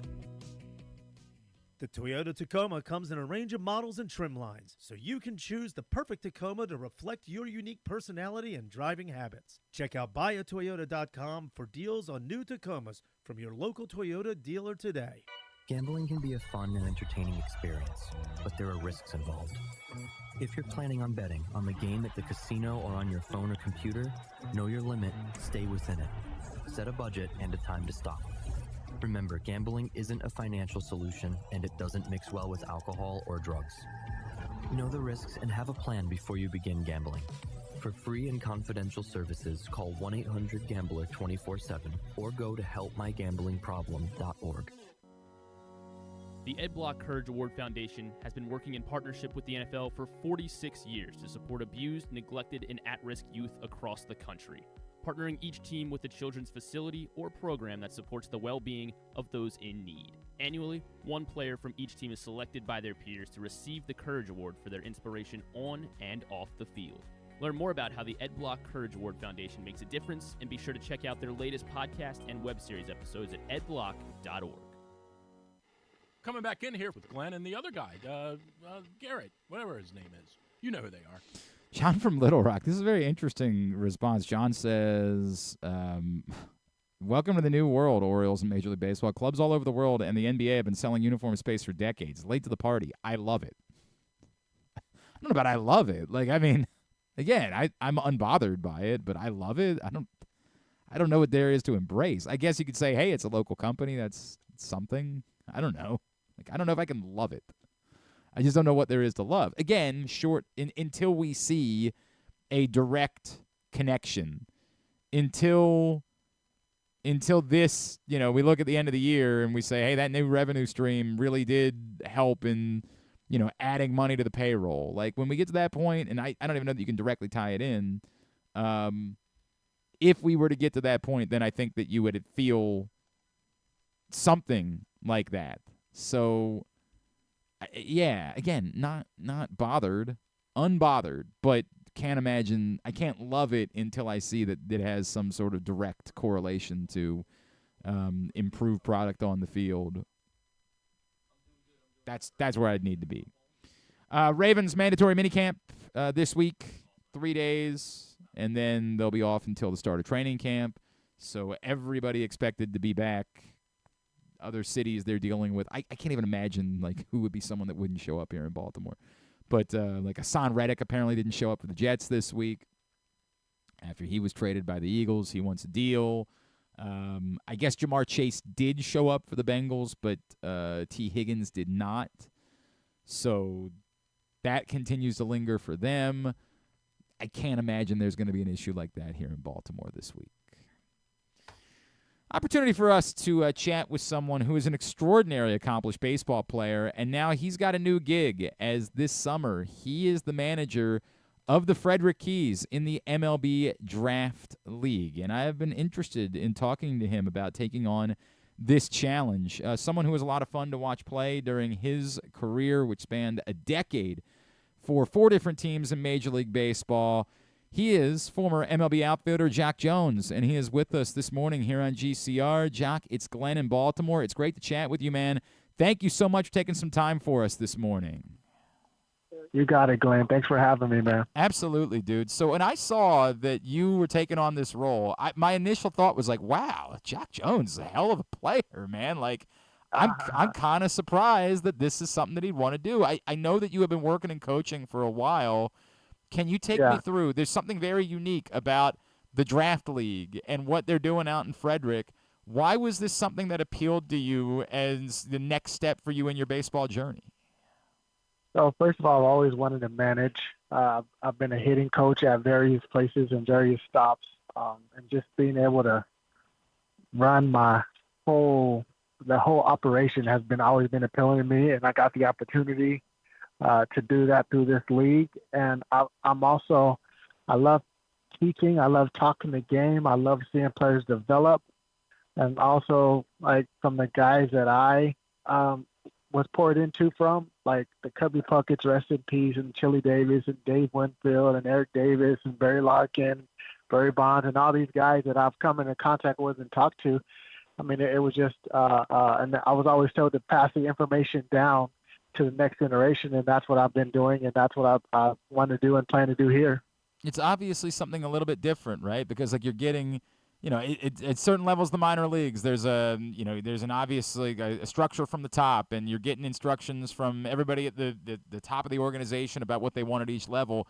This is a very different spot. How uniquely interesting is it to you being in the draft league and with guys at this point in their careers? It's very unique, and it's awesome actually, because like you said, there's nothing passed down from anybody like this guy has to do this and don't do this to this guy. It's basically like, don't screw these guys up. They're in a position to get drafted. I'm not into changing guys what they do as it is. It's more of like just showing up some things that they do well, and trying to help them with their weaknesses. And so this situation was perfect to get into because I can teach how I want to teach and teach what I know and pass it down. So it's actually pretty cool. I've talked to, so I'll give you an example, Jacque. I was in Phoenix when Wayne Gretzky was the coach of the Arizona Coyotes. And I'm not trying to make you like on the caliber with Wayne Gretzky in baseball. You're a hell of a player, probably not quite Wayne Gretzky. But no, not at all. Yeah, I remember having conversations with him. And I know that there have been comparisons that have been made to other really good players that, like, sometimes it's difficult because you just want to be like, be better. Yeah. Do you ever, like, have moments as a coach, as a manager, where because it was so natural to you, because you were such a good player, like, you almost have that moment where you just want to be like, hey, man, be better. So it's actually – I'm in like a sweet spot, right? Because I wasn't a great player. I think I was pretty good, You were. You're a hell of a player. I'll say that. Yeah. But I know what it's like to fail. I know what it's like for people to teach you things and you can't necessarily grasp them. Like I'm more patient, I believe, than the way I was taught, because I was in the old school era where like it was a bunch of yelling and do this and do that. You better do this. So I think I'm more patient and more receptive to how these kids feel and what they're going through, and I think that helps me as well, because then they're more receptive to what I say and what I'm doing, and it's usually a good relationship. I think it's cool to hear that. And I imagine, is it still like a learning process for you too as you go along and like how you want to do things? And is there any, as you've taken on this role, is there any one coach or manager that you had that you've most felt like coming out like, oh man, I just said something and I know the only reason I said that is because I remember, so-and-so saying it years ago? Oh, hands down, Dusty Baker. Yeah, that makes sense. That makes sense. I actually talked to him about 2 days ago because I was doing some things with the team, and I called him and I said, hey, I remember drawing this from you, and did I handle this right? And he's like, oh, yeah, absolutely. you know. So we talk once a week. We've been talking once a week for the last probably, I don't know, 10 years. So like Wow. we talk all the time. So yeah, I love drawing from him, and the greatest thing for my career, even though I was done playing, and I was coaching, the greatest thing for my career was being able to coach with him for 2 years in Washington. That's cool, man. What is the best thing that you learned from Dusty? Like, what, you know, from either being around him there in Washington or as a player, like, what is the best thing that you learned from him? So I'll say two things, and one I learned from Gary Matthews Sr., and the other stuff I learned from Dusty. Like, because Gary was a hitting coach for us in Chicago, and he said, listen, to be a great hitting coach, you have to have great hitters, right? So, like, we always laugh about that, because if you don't have good hitters, you're really not going to be a good hitting coach, right? The other things I learned from Dusty is, like, people are so fixated on wins and losses and things like that, but like he is genuinely a manager of people, right? He wants to know how you feel. He wants to know if things are going on at home or in your personal life, or like how he can help you, like with anything besides baseball. And he's very knowledgeable about baseball, so I don't want to slight him or short him on that. But he's more trying to get into the player as a person, because if you get to a player as a person, they'll do whatever you ask them to do on the field. Wow. And they'll be more relaxed in the setting that they're in, because they know that you have their back. Jacque, I know it's obviously a different situation for you because, again, as we talked about before, like you're not taking orders from top down. But I almost have – we've talked about it a lot recently. The Orioles have clearly found success, and I think Brandon Hyde's done a very nice job. And when people quarrel about the decisions or about a certain lineup, or I often say, like, I feel like anymore in baseball, the more I talk to people, so much of that stuff is decided at the top of an organization. Like, here's going to be our philosophy, and the job of the manager is to make decisions that kind of fall in line with the philosophy of the organization. And I feel like the job of being a major league manager anymore, it's what you just talked about with Dusty, it's so much more important. The culture, the vibes, the way the guys respond, and what you see on a day-to-day basis, it feels like that's like more the job, and it's far more important than maybe specific decisions that are made, because so much of that is data-driven any longer. Oh, absolutely. I mean, from the and you said it perfect. Like from the top down, you get information, right? And so you're given a pool of players, and then you have to try to mix and match and see how it works, how they work together as a cohesive unit. But like at the same time, these guys don't want to be BS. They don't want to be lied to. Right. They don't want to be pacified. Like you shoot them the truth, and if you shoot them the truth, either they like it or they don't. But they have the choice on how they deal with it, right? Oh, 100%. So that is what makes managers really good or not. Is like you always hear losing the clubhouse. Well, how do you lose the clubhouse? Players talk just like managers talk. So if you do too many things wrong, like you're going to have too many guys against you. So I mean, shoot straight with them, and however they take it is however they take it. Because at the end of the day, we're all men. And I think the sense that I get in talking to Orioles players is that's what they respect most about Brandon Hyde, and that's why when somebody asks me in my opinion, I'm like, yeah, I think he's doing a good job, because that's, the players seem to tell me that they think he's doing a pretty good job, and I think that's the answer. Jacque, of course. Go ahead. No, I was just going to say, like, just keeping a pulse on. I mean, you see these guys every day, and I know people sitting there, the seats at the stadium, and they sit at home and they're on a couch or a rocking chair or whatever, and they watch the game. And, I would have did this, but he has a pulse on what's going on with those guys because he sees them every day, right? People see them like once every couple games or whatever, and you know what I'm saying? Like he sees those guys every day, so he has a pretty good idea of what he wants to do and how he wants to do it. Jacque, so I'm looking at the roster for the Frederick Keys, and there was one name that jumped out at me, and I was trying to do the math because, you played for a handful of teams, and Royce Clayton played for a lot of teams. I don't think you guys were ever teammates anywhere, right? We were never teammates, And we always played against one another, and I respected the way he played. And again, a player that I always enjoyed watching. Having his son Royce Jr. on your roster. Yep. I don't know if you had the relationship that you had with Royce, but how cool has that been for you?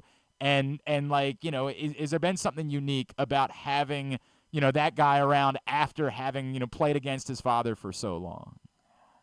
Oh yeah, I mean, I have two of Royce's boys. I have Elijah. Oh and right, Royce okay, Jr. okay. Yeah, they're both really good kids. They both came in. They came in a little bit late, but they came in right in and fit right in. And I inserted them both in the lineup. And shoot, Elijah's glove, from what I've seen, looks like it's major league ready right now. Wow.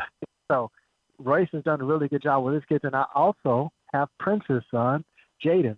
Shut Fielder. up. So, How is that possible? Yeah, I don't want to live in a world where boys. Cecil Fielder has a grandson that's already Jacque. That math don't math. I know. But those guys growing up, it's just been really cool to have played against their fathers and now managing them in this draft league. First of all, that is a very cool thing, but that is terrifying. I didn't even look to see that was Prince's son. It's just a terrifying thought. I'm only 40, but you just made me feel 80 in that moment. Well, yeah, look at you. Shoot, I feel the same way. I get it, man. That is a nightmare. And to make me feel older, I played against his grandfather and his father. Wow. How about that? Wow. That is really wild. For people that don't know, that haven't been out. And look, we used to go to Frederick all the time when they were an affiliate of the Orioles, and the ballpark's beautiful, and it's such a neat town. For people that haven't gone out that way, what would you want them to know about what the Keys are, what the league is all about, and why maybe it's worth them making a trip out to Frederick to see you guys? So it's always like we see the finished product in the big leagues, right?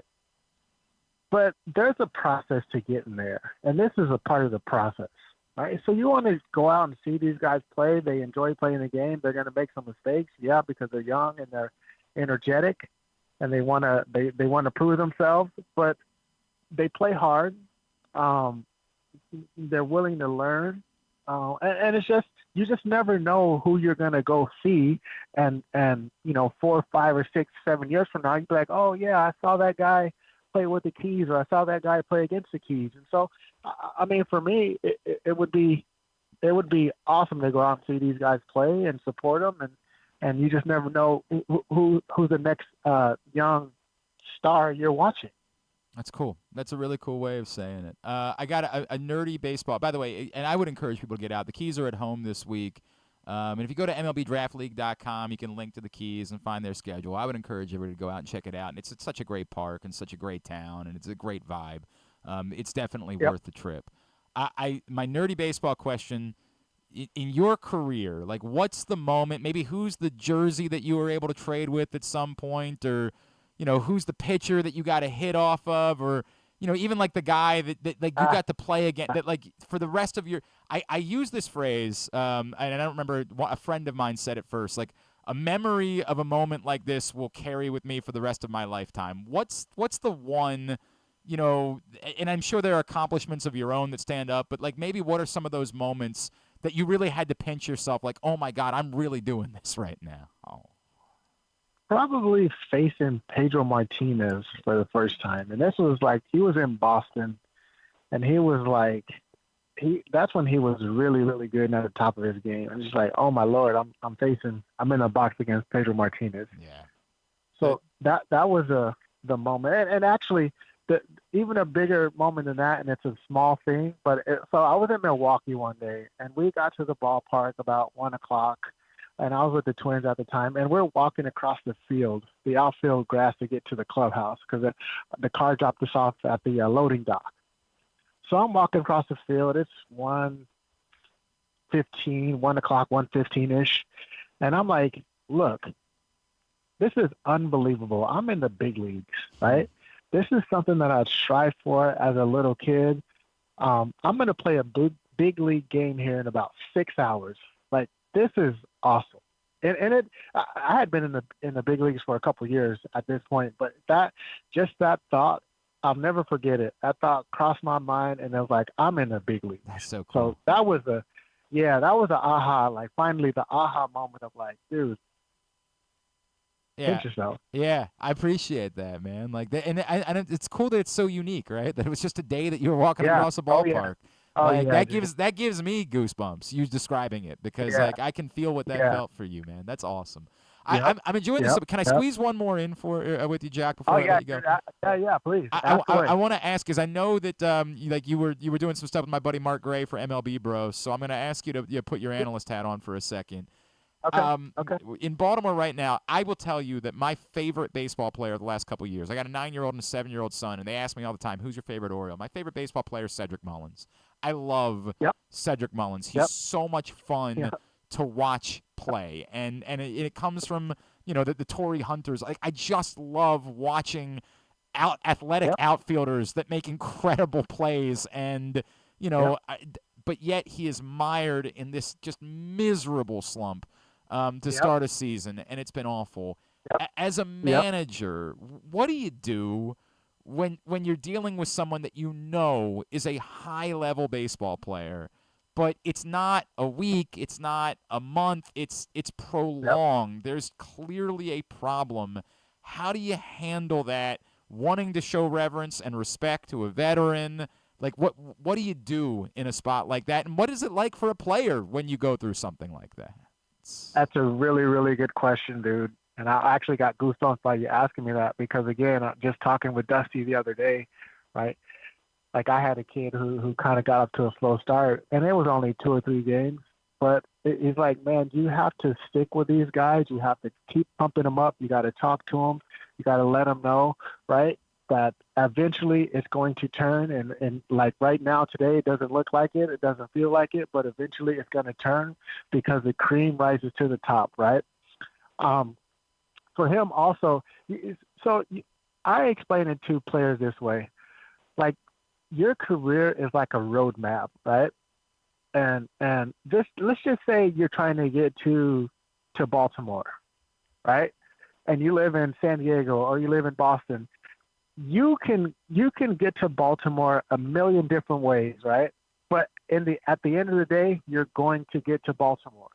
So at the end of the day, he's going to finish somewhere around 260, 270 maybe if he gets hot. But eventually he's going to get there. It's not going to look like it looked last year. It's not going to look like it looked in his All-Star year. But he's going to get there. And you just have to hang with him, and you just have to keep encouraging him and let him know, like, hey, man, I'm here.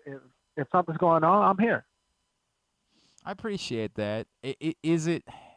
Do guys ever need it's something I don't think that you guys talked about as much in that era, but we've talked more about the idea of like mental health resets in recent years, and guys have legitimately gone on the IL just as a mental health trip to the IL. Is there something viable about that? Is there a point at which when you're going through or is it, no, I have to be playing baseball. I can't get out of this unless I'm playing baseball? It depends on the person, man. Yeah. Some people can just persevere through it. Some people might need a second to catch their breath, i.e. 4 or 5 or 6 days off or just doing nothing.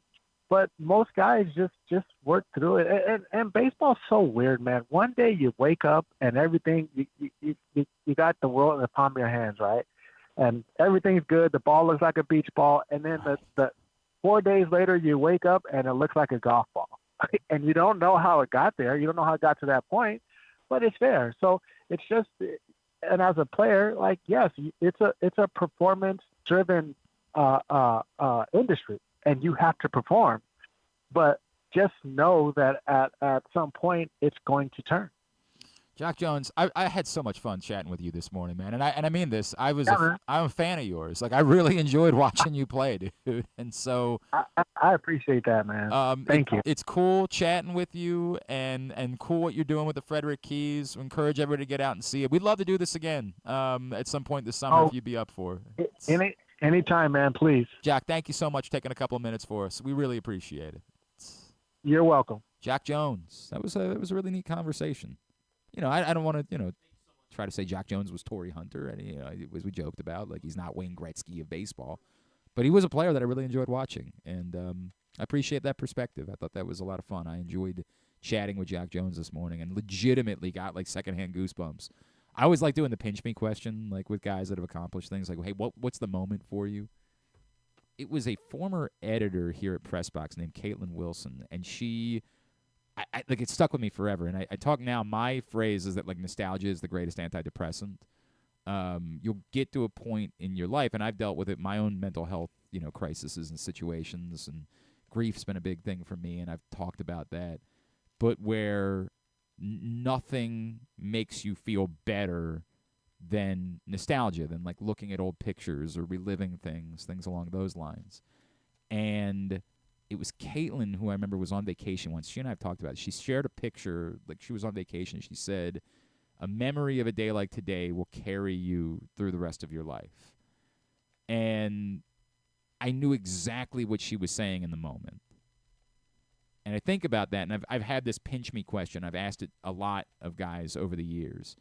And I'll say, hey, what's the one? Like, what's the one? And what I'm really saying is when you're in your moments, like when you're going through your own down days with your mental health, like what's the thing that you think back on and say, man, like I did that. And for Jacque Jones, having it just be like a day that he was walking through the outfield, like nothing, facing Pedro Martinez is cool, but one day he just stopped and composed himself and looked around at a stadium in Milwaukee and was like, dude, I'm here. I did it. And to be able to fall back on it, that's special, man. That's the good S. Again, inject that right into the veins.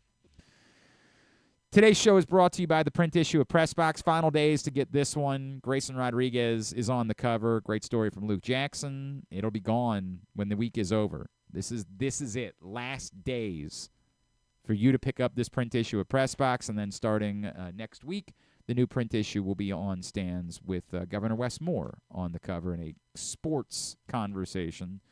The leases, the stadiums, the future of horse racing, those topics covered with Governor Wes Moore. So that'll be available next week. Get this one before it's gone, then go out and get that one.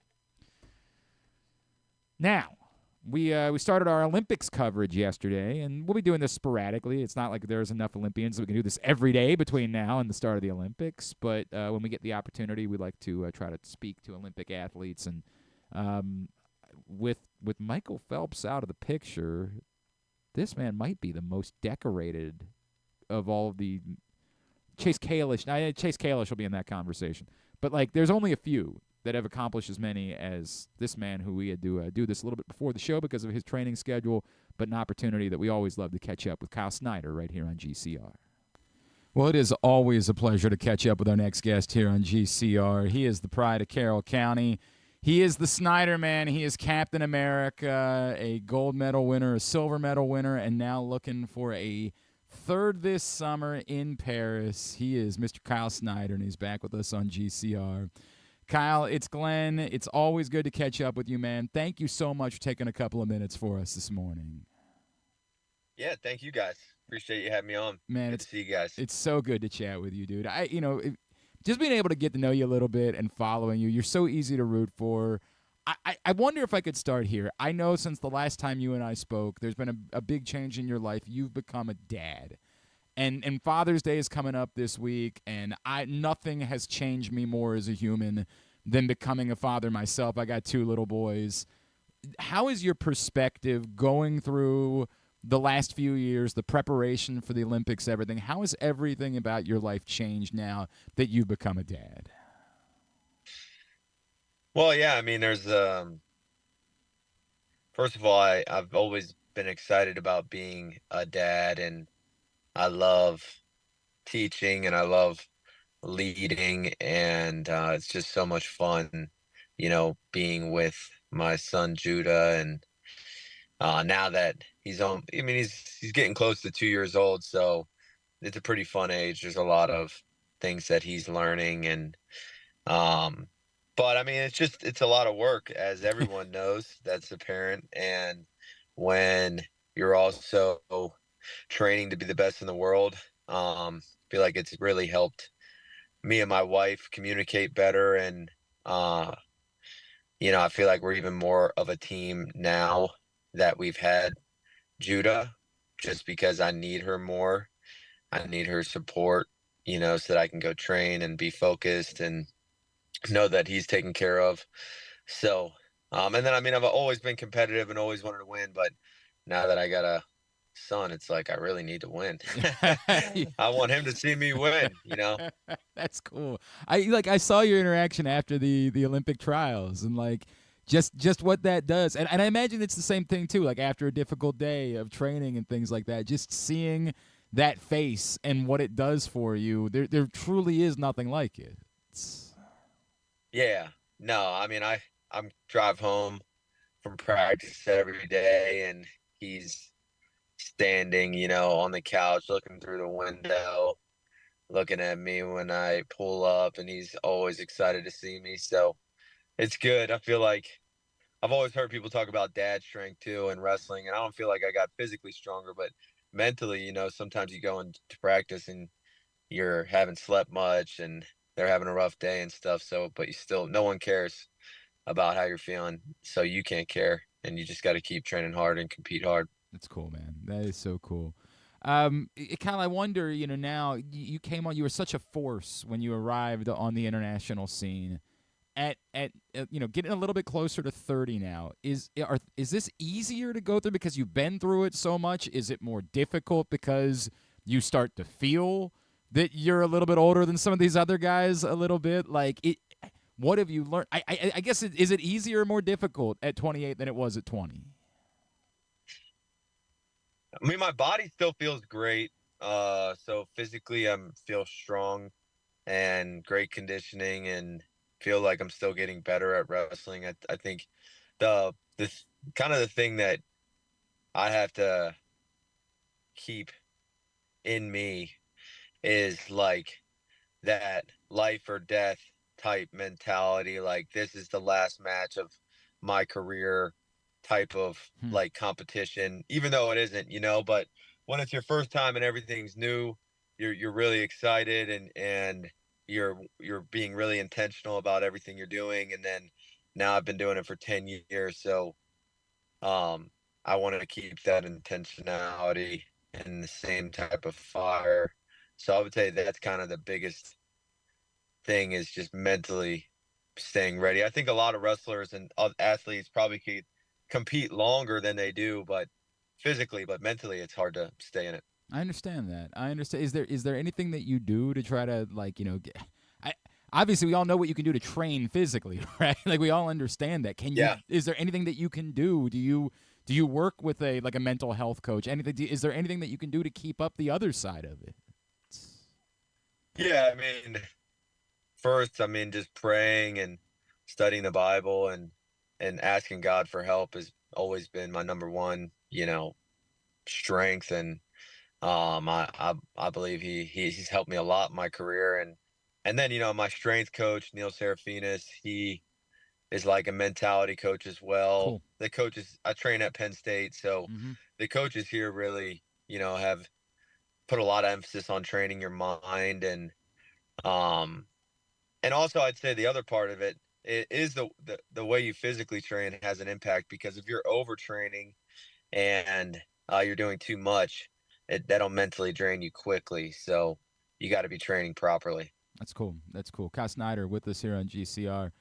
Kyle, a silver medal for almost anyone on the planet is one of the greatest accomplishments that you could ever have in your life at the Olympics.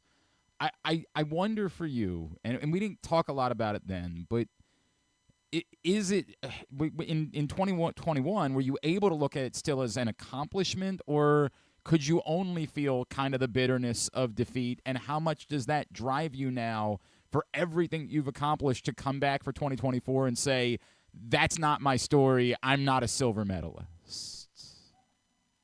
Yeah, every time I compete, I expect to win, and that's what I'm planning on doing. And so it doesn't really feel like anything, taking silver at the Olympics or bronze at the World Championship, stuff like that. Like, I'm thankful for the result and thankful to have medals and stuff, but it's not what I believe I'm capable of doing.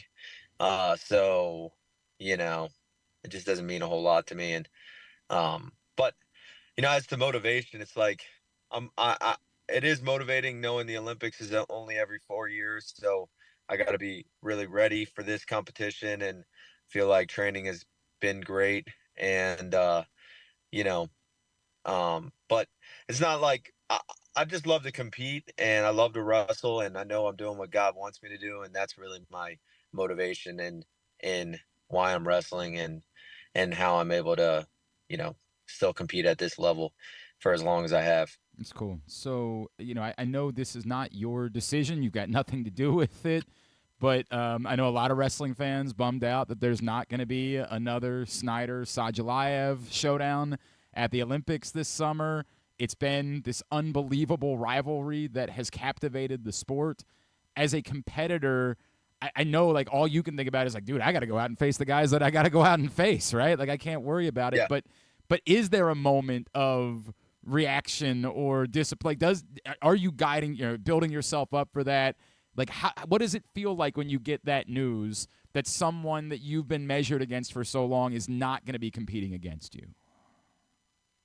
Yeah, I mean, based on what I see, I think he will be competing there. Okay. I mean, the IOC said, that he was not allowed to compete, but that's something that they revisit often. So, I mean, I've seen videos of him training. He wrestled at the Russian Nationals.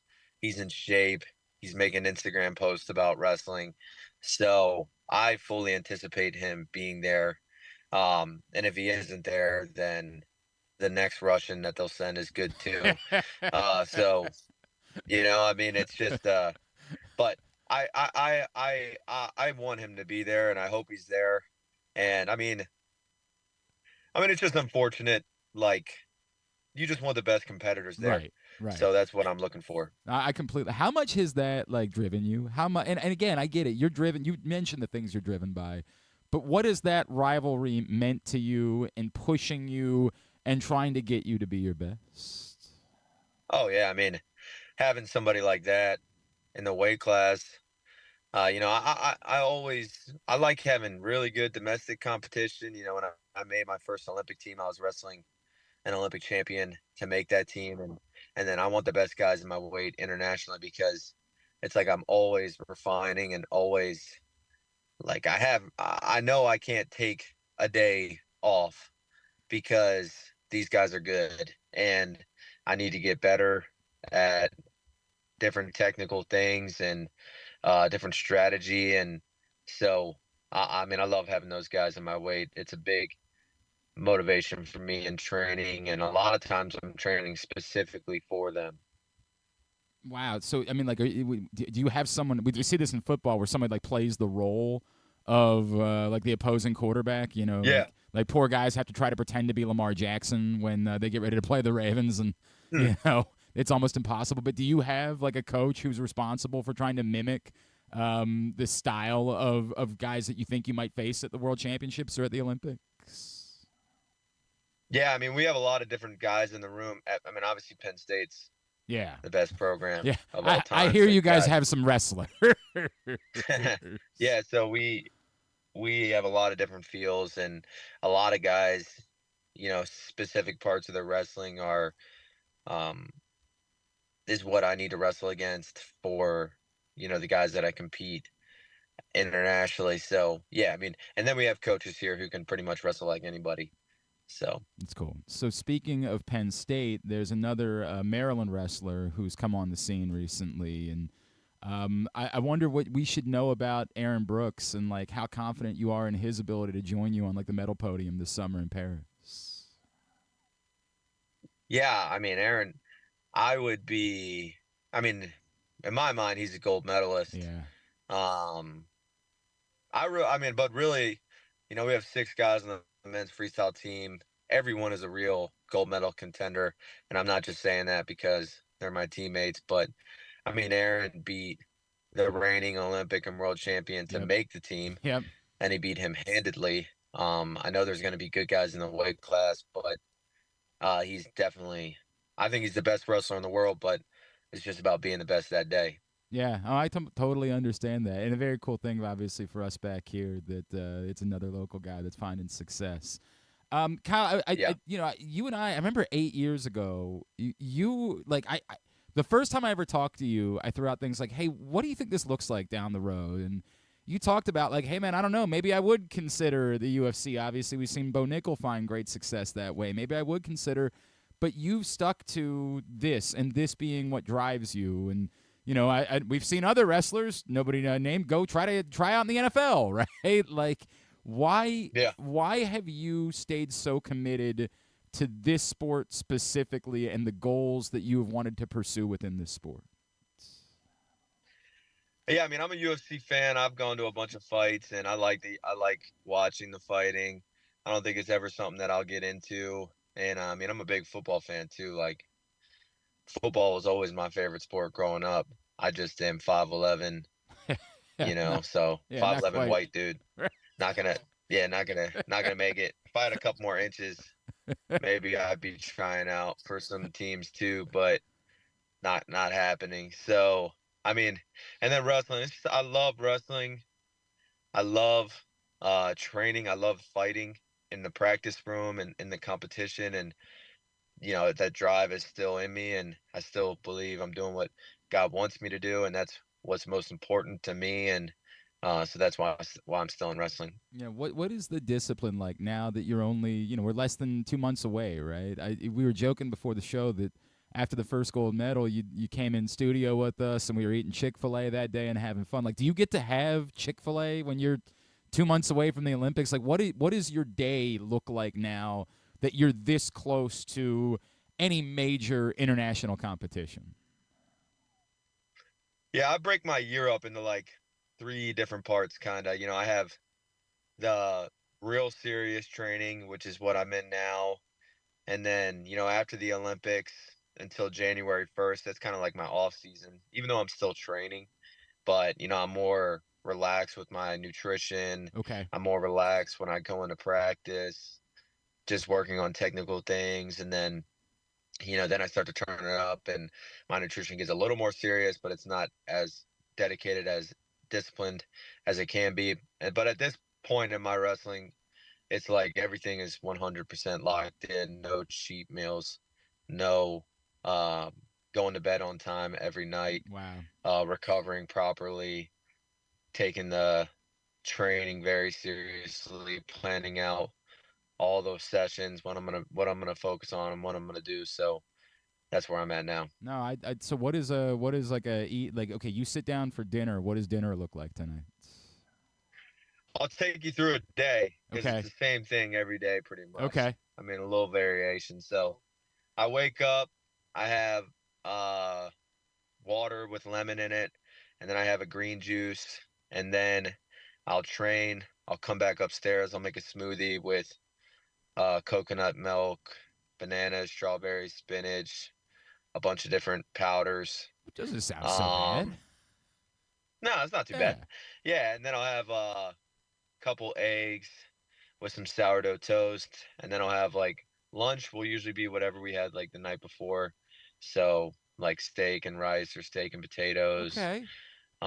Chicken and potatoes and stuff like that, and usually have some like almonds and sunflower seeds, and then go to practice and train, come back, have a protein shake, have dinner, which, like I said, I mean, it's just like steak, chicken, ground beef, salmon, stuff like that.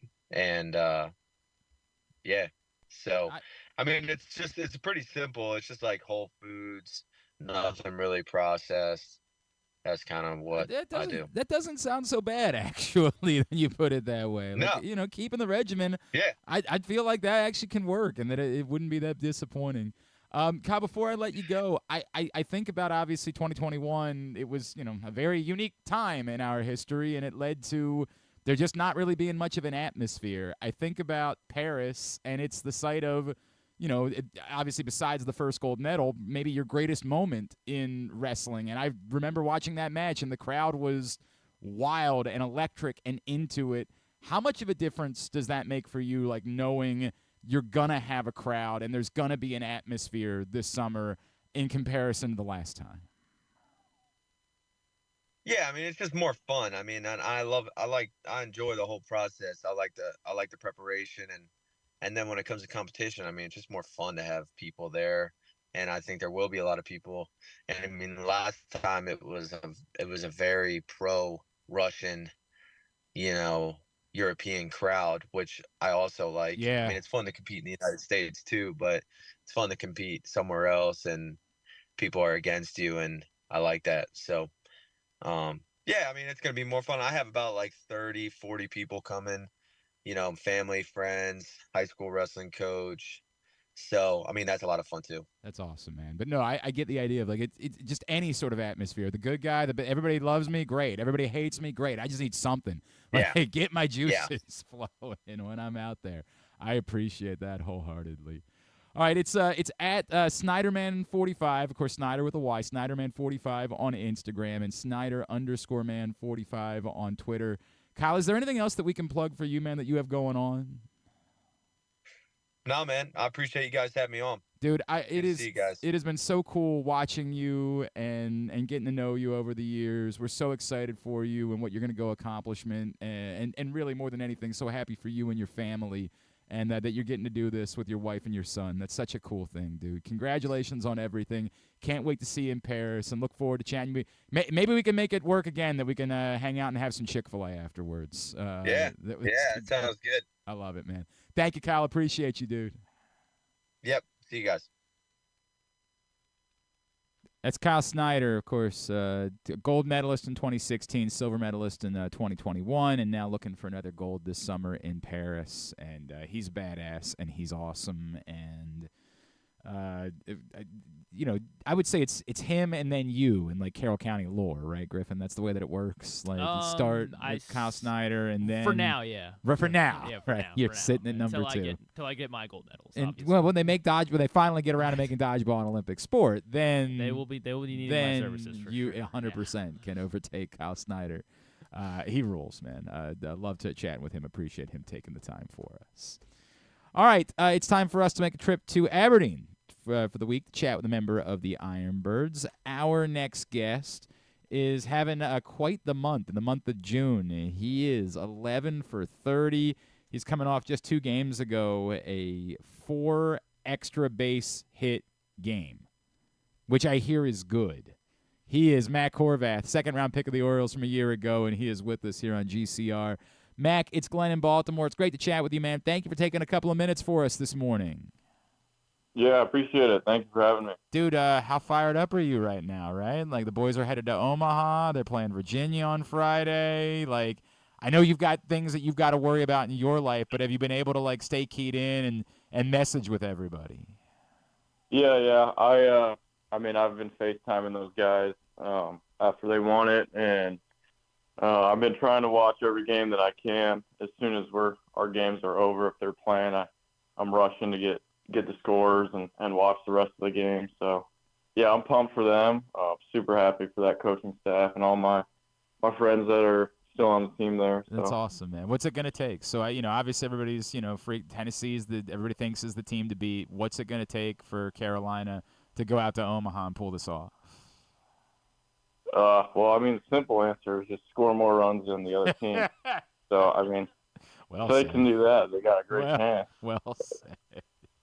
I hear that's good. I hear that's what you're supposed to be doing. Thank you, Matt Horvath.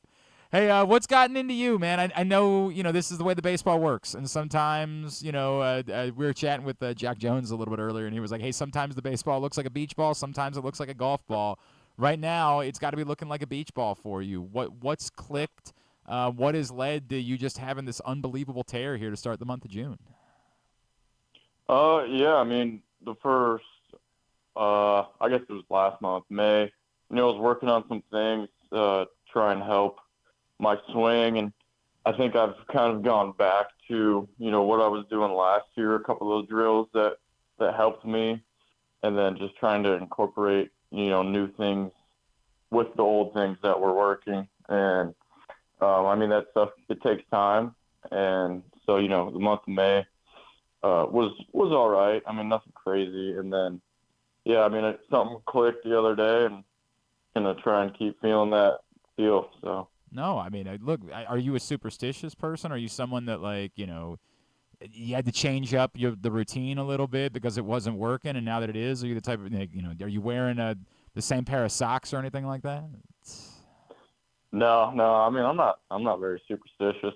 I mean, then you're unique because literally every other baseball player on the face of the planet is like the most superstitious person I've ever talked to in my life. Yeah, no, I mean, I don't think I have anything very superstitious.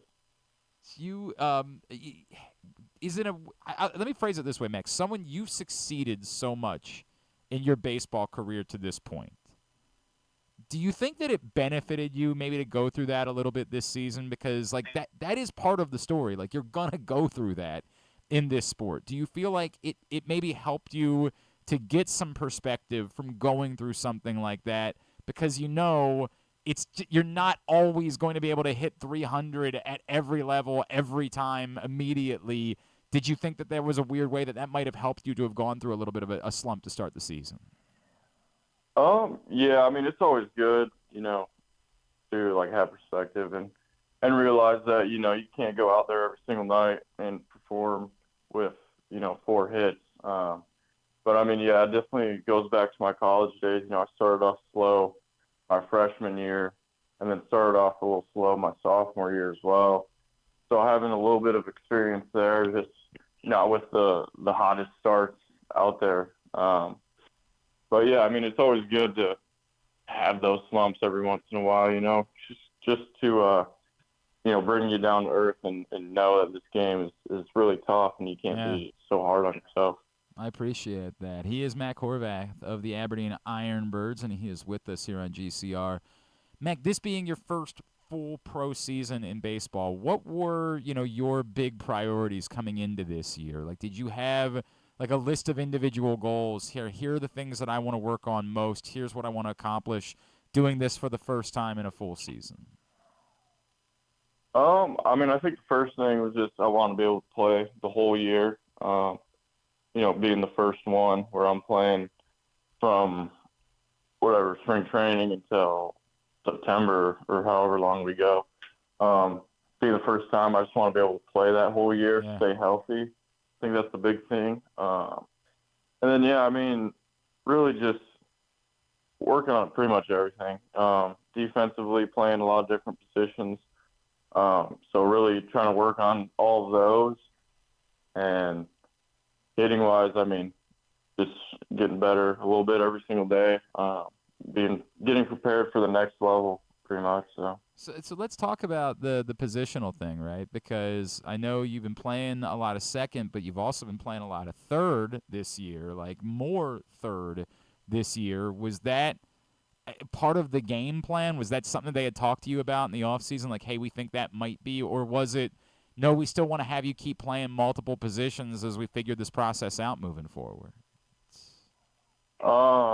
Yeah, honestly, I don't know if we did have a conversation about it or not. I think they've just told me, be versatile, and it can only help you to be able to play multiple positions. So take pride in, get those extra reps, whether it be second base, third base, outfield. So yeah, just kind of being ready to play wherever because it can only help. Do you find yourself like saying, hey, do you want me to take some reps at short too? Do you want me to run around in center and see if I can? Like, do you find yourself, now that you've shown your versatility, maybe even trying to prove more of it? Yeah, I mean, sometimes I'll go out shortstop and just field balls during VP, or I'll definitely go in the outfield and shag and run down some fly balls. But, yeah, I mean, whatever they want me to do, play wherever, I'm cool with that. I appreciate that. Mac Horvath is with us, and, of course, the Ironbirds are home this week, and they've got a lot of great events coming up, including Wolf Wednesday tomorrow, Military Appreciation Night on Friday, and Marvel Night. Marvel's Defenders of the Diamond Night is Saturday. That is the day you want to take your kids. First, also a crab feast on Sunday. So a lot of reasons to get up to Leidos Field at Ripken Stadium this week to check out the Aberdeen Ironbirds. Mac, for you, coming into this organization at the time that you did, right, knowing all of the excitement that surrounds this organization, what has it been like to be a part of this club in this moment and knowing the opportunities that may be ahead of you to, like, maybe, not just be in the bigs, but, like, win a World Series at some point in the next couple of years? Yeah, I mean, it's super exciting. I mean, in a lot of our meetings, we get to watch, go over the big league games and just see those guys rake and play really well. So it's really cool to see that, those guys just a few years ago were kind of in my shoes where I'm at right now. But yeah, I mean, it's exciting to be in a place where they're winning. I'd rather be there than a place where they're losing because it's more fun. Yeah, right. So, I mean, yeah, I'm pumped for that. Hopefully get to be up there in a couple of years or so and win the big one. So. No doubt, man. Also, very competitive as well. There's no doubt about that too. All right, Yeah. I mentioned it's Marvel Night on Saturday night. Who's your favorite superhero? Oh, my favorite superhero, probably Superman. See, now, this is a problem because that's not a Marvel guy, so we're not going to be able to celebrate him on Saturday night. That's all right. He's a superhero. That is true. No, he qualifies for the question. You've nailed that part of it. I was just really hoping that there was going to be a cool Marvel story, and that'll be part of the way that it goes on Saturday night. What do we need to know about Matt Horvath away from baseball? I was perusing your Instagram, and it's nothing but baseball. What should we know about you when you're not playing baseball? What are you getting into? How are you spending your off days? What are you all about when you're not doing baseball? I mean, I like to watch a lot of YouTube. Okay. Who are your favorite creators? I really just watch the MLB highlights. So, it's just more baseball. Yeah, pretty much. But no, on our off days we go golfing every Monday, so that's fun. And who's the best player on the roster? Who's the guy that you can't play for money against that dude because he's going to take it every time? It's not me. I know that. I'd probably say maybe Carter Balmer. Really, maybe. Really. He's good. It's all the pitchers. Yeah, they have the advantage good. with the motion, right?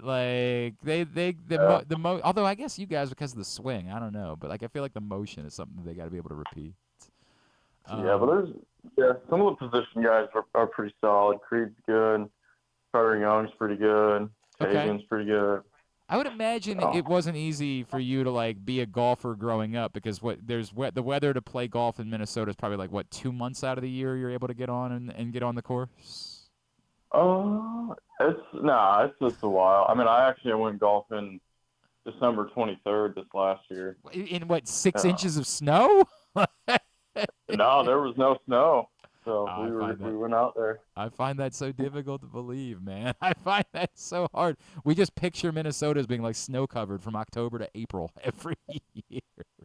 Yeah, I mean it's usually very cold, but yeah. Some years it's not. Yeah, you guys are used to it. You're the guy on opening day when everybody else is miserable. You're just dude, this is a perfect summer day. Yeah. What are you asking for? This is wonderful. Hey, Matt Horvath, it's great catching up with you, man. Remind everybody, Twitter, Instagram, where can Orioles fans maybe be giving you a follow? Instagram, I think it's just Mac_Horvath. Twitter, I think it's just Mac Horvath. There you go. Give him a follow on those spots. Hey, Matt, congratulations on an awesome start to the month. May it continue forever, and look forward to the next time we catch up, dude. Thank you for spending a couple of minutes with us this morning. Appreciate it. Thank you. It's Matt Horvath, the Aberdeen Ironbirds, with us here on GCR. When we were chatting with Kyle Snyder, I looked over. Come on in here. It's nice, I think, for him that he's here and he doesn't have to do anything terribly embarrassing. He doesn't have to take shots of tuna fish or sardine juice. He doesn't have to eat a worm burger. Are we sure he doesn't have to? Well, yeah, if he wait wants to. We're still going to give him the option if that's what he desires to do. I'm good on that. Our friend Andrew Stetka just wandered into the studio this morning, and I unfortunately I know why it is that you're home, and I'm sorry that that's why you're home, but I was so happy to see you and your lovely wife's face.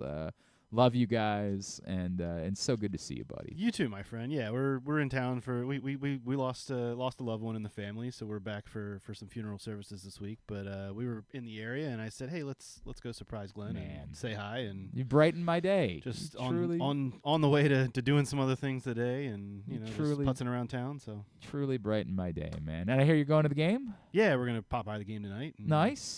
Nice. Fit one of those in, and the legendary Andrew Suarez on the mound. Yeah, absolutely. I said Andrew Suarez. I totally said Andrew Suarez.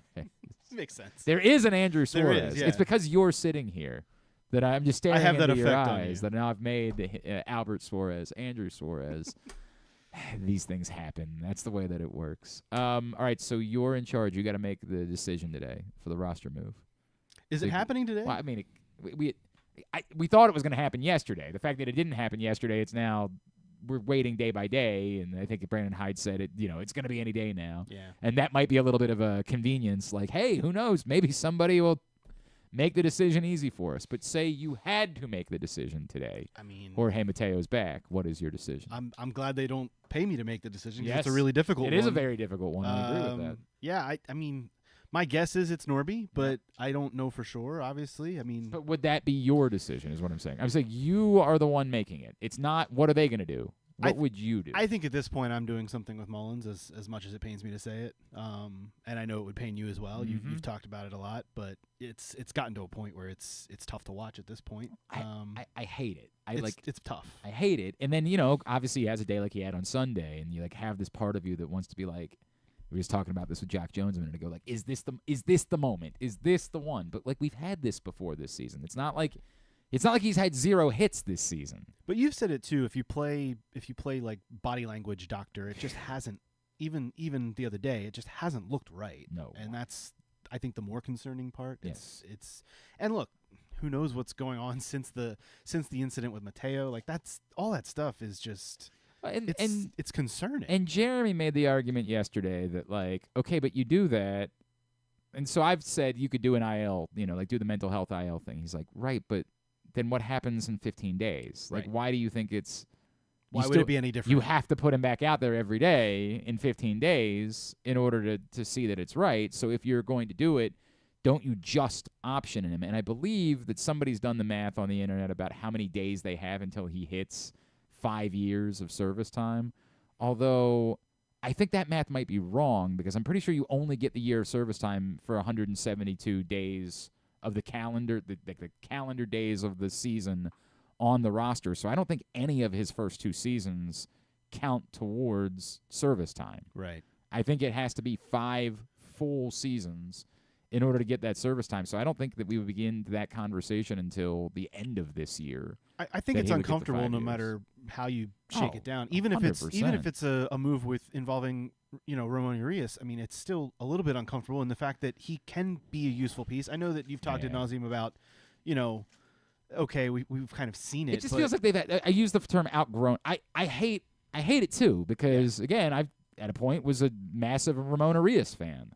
And then I sat down and looked at his defensive numbers and said, boy, I have been bamboozled by his effort. Like, his effort is phenomenal. There is versatility there, though, and there's, sure. it's nice to have a bench piece like that. Well, and you don't have many right-handed bats. Exactly. Like, that's the reality of the circumstance. I'm telling you, last week when I saw that Harold Ramirez was DFA'd, I looked at Griffin for a second. I'm like, dude, there is no reason for them to be dipping their toes in the Harold Ramirez waters.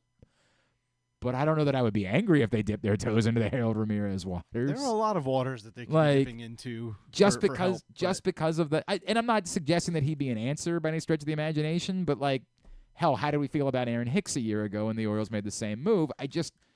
A right-handed bat that has been productive. I mean, how did we feel about Albert or Andrew Suarez coming up a few weeks ago? Either one. And being implemented into this rotation. And Andrew was the other one that was on the roster in spring training, right? Yes, there was an Andrew Suarez on the roster. They DFA'd him, but that's not Albert Suarez's brother, correct? No. Albert Suarez has another brother. Robert Suarez. He's the closer for San Diego. He's very good.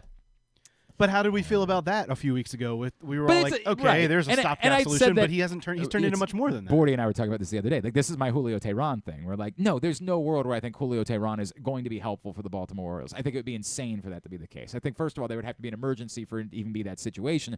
I think it'd be insane. But can I say definitively there's no chance? But when it comes to pitching, though, you kind of just need arms. Yes, as many it's as possible. just as many arms as possible, no matter there's how no good way or to, bad they are. You can't have any beef with them bringing in Julio Teheran. No. You just can't allow there to be a thought like, well, maybe we don't need to go trade for a starter because we got Julio Teheran. Like, if that's the thought process, then it becomes problematic to me, but I just refuse to believe that that is the thought process. It's just, hey, here's one more arm that we can throw into the mix in the meantime, and if we have an emergency situation pop up, as, a week ago it looked like they might be, veering into that territory with Kyle Bradish. Dude, it is the biggest roller coaster of all roller coasters that we are feeling at the moment. And you know what? It's late June. It's not late August. It's not late September. Not even late like It's not. It's right, mid-June. Right. Right. Well, yeah, it's correct. mid-June. It's the 11th. Yeah. Like it's not. That's the roller coaster part of it that you're talking about. To me, that's the part that I sit back and I kind of get a kick out of it because I used to do this. I used to stress myself out over this stuff. It's mid-June. Oh, I just mean specifically with Bradish, the roller coaster. Oh, the roller coaster of, oh my God, he's never going to pitch again. But it's even the roller coaster of Albert Suarez. Like, when is that situation going to turn into a pumpkin? It's the roller coaster of all of these. Well, and all of these things. And that to me is why I am inclined for them to be trading for a starter. Sure. That to me is to your point. Right now, you could look and say you got 5. If Kramer comes back, 6 guys that you have an amount of confidence in. Yeah. But Kramer, it's an amount of confidence. He's never moved past the back end of the rotation guy, other than in small doses. And may not. Yeah, right. Which is fine. No, he's a major. You need he's those. a major league pitcher. Yeah. Yes, he's just. But not, you also need a backup to back up your backup plan, as you always say. And they don't like Julio Teheran is that. Like it's a case of emergency brake glass type of thing. I think they need to, because to your point, Suarez could turn into a pumpkin at any moment, because you are dealing with the stuff you're dealing with Bradish, because Dean Kramer, even at the highest end, is, probably a 4th starter in Major League Baseball. And you throw in the Cole Irvin thing where you're like, dude, I pray that this is Cole Irvin. Let it be. Pray Absolutely. that this is, because he's a great dude and this is awesome.